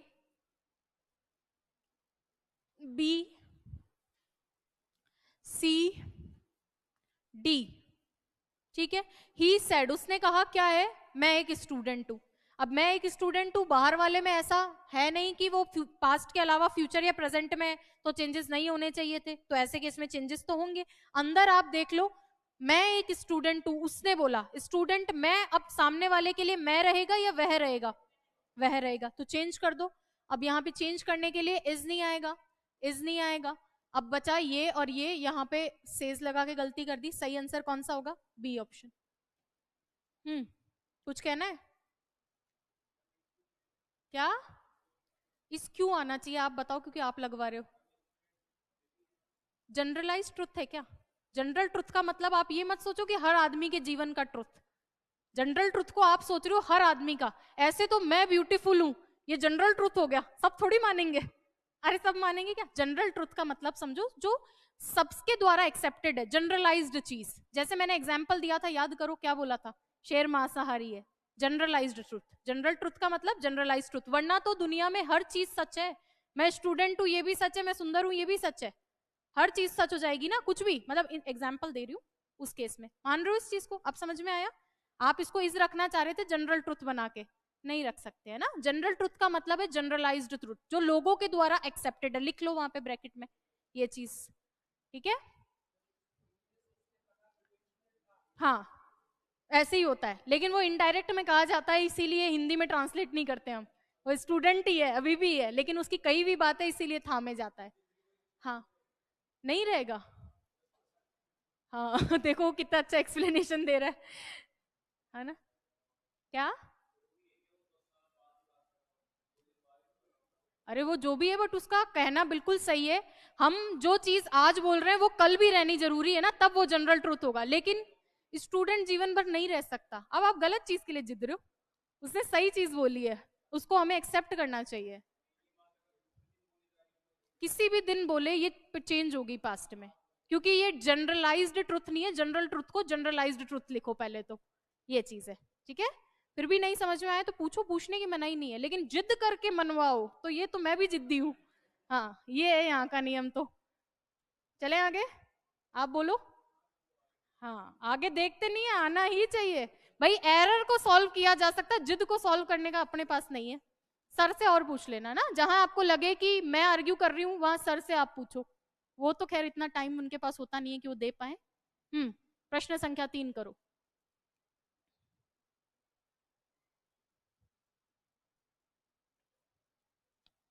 अब ये भी सच है कि मैं इसको या तो अभी करूंगा या कभी नहीं करूंगा। सच तो सारी चीजें ही हैं, लेकिन जनरल ट्रुथ का मतलब है जनरलाइज्ड ट्रुथ।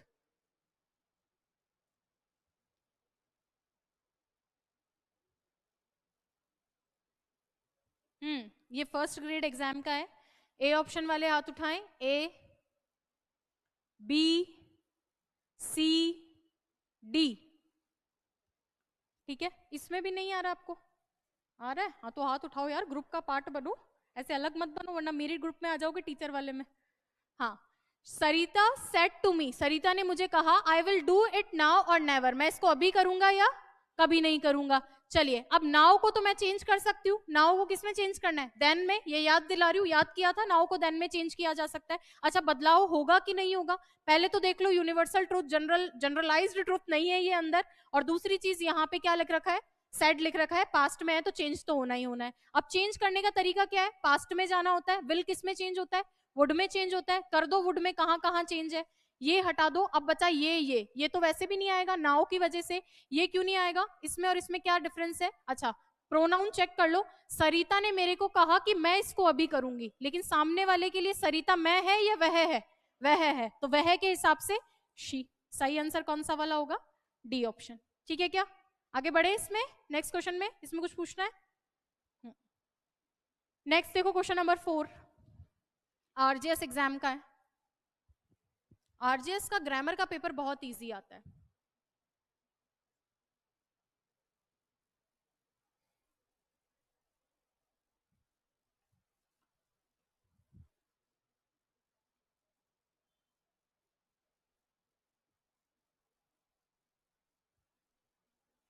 हम्म चले, ए ऑप्शन वाले हाथ उठाएं। ए, बी, सी, डी। सी, ठीक है। चलिए, कौन से टेंस में दिया हुआ है? पास्ट कंटिन्यूअस चेंज होता है क्या? अगर बाहर पास्ट है तो होगा चेंज, क्यों नहीं होगा? और चेंज होगा तो पास्ट कंटिन्यूअस किस में चेंज होता है? पास्ट परफेक्ट कंटिन्यूअस में। देख लो ऑप्शन कौन सा वाला है। ये नहीं है, ये नहीं है, ये पास्ट परफेक्ट है, कंटिन्यूअस भी तो लाना है। कौन सा वाला होगा? C option. इसमें ऐसा कोई बदलाव मेजर था नहीं, टेंस के काम से ही चल रहा था, एडवर्ब था नहीं। और एक वो हमने चेंज किया है प्रोनाउन, क्योंकि उसने कहा कि I was writing an application, मैं एक एप्लीकेशन लिख रहा था। किसको? मेयर को। किस बारे में? About the pathetic condition of road, road की बुरी स्थिति के बारे में मैं लिख रहा था मेयर को। अब हमें बस टेंस चेंज करना है, बाकी इसमें कुछ था नहीं। यही चीज है क्या? दैट कंजंक्शन लगा ही दिया है, टेंस चेंज कर ही दिया है ना। एडवर्ब था एक, किसको चेंज करना था? प्रोनाउन को चेंज करना था। मैं लेटर लिख रही हूं, जब ये बात वो बोलेगी तो वो क्या बोलेगी? वह लेटर लिख रही थी। अब वो लड़का है कि लड़की है वो देख लो, ही है तो लड़के के हिसाब से ही आ जाएगा। आदमी ज्यादा होते, वी होता तो दे कर देते, वे लेटर लिख रहे हैं। अभी अगर मैं ये बोलती हम लेटर लिख रहे हैं, तो आप लोग क्या बोलते? वे लेटर लिख रहे हैं, दे कर देते। तो प्रोनाउन का चेंज हमेशा इसको देख के करना है आपको। लेकिन कई बार ऑप्शन ऐसे देगा, इसने तो बहुत आसान कर दिया कि टेंस से एलिमिनेट करवा रहा है, वरना दो ऑप्शन के अंदर प्रोनाउन का डिफरेंस डालेगा, वहां आप जल्दबाजी में गलती कर सकते हो, उसको आपको ध्यान देना है। क्योंकि एक चैलेंज आपके लिए प्रोनाउन ही है और कुछ भी चैलेंज नहीं है इसमें।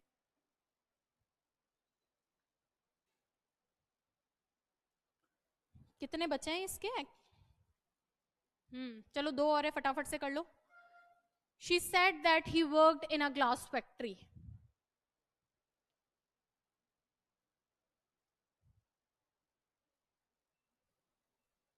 अगेन ये उसके जीवन का ट्रुथ है। सच तो है कि ग्लास फैक्ट्री में काम करता है, लेकिन जनरलाइज नहीं है ना।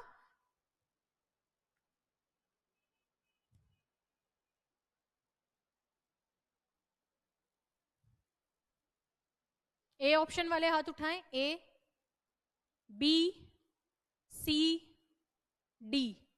ठीक है, देखो सबसे बड़ी चीज यहाँ पे सेड लिख रखा है, तो बदलाव तो होगा ही होगा। बदलाव होगा तो सेज में तो नहीं बदल जाएगा बाहर वाला। ज्यादा से ज्यादा सेड किस में चेंज हो जाता है?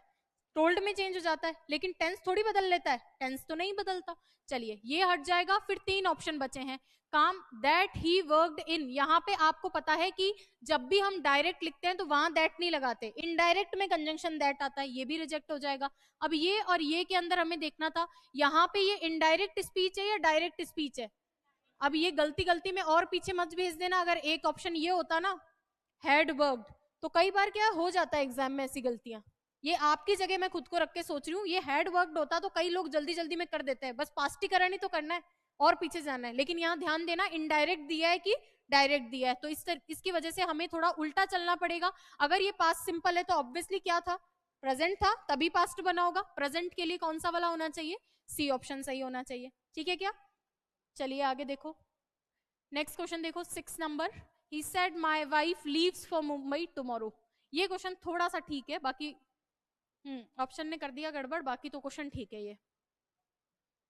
ये आया हुआ है फायरमैन एग्जाम में।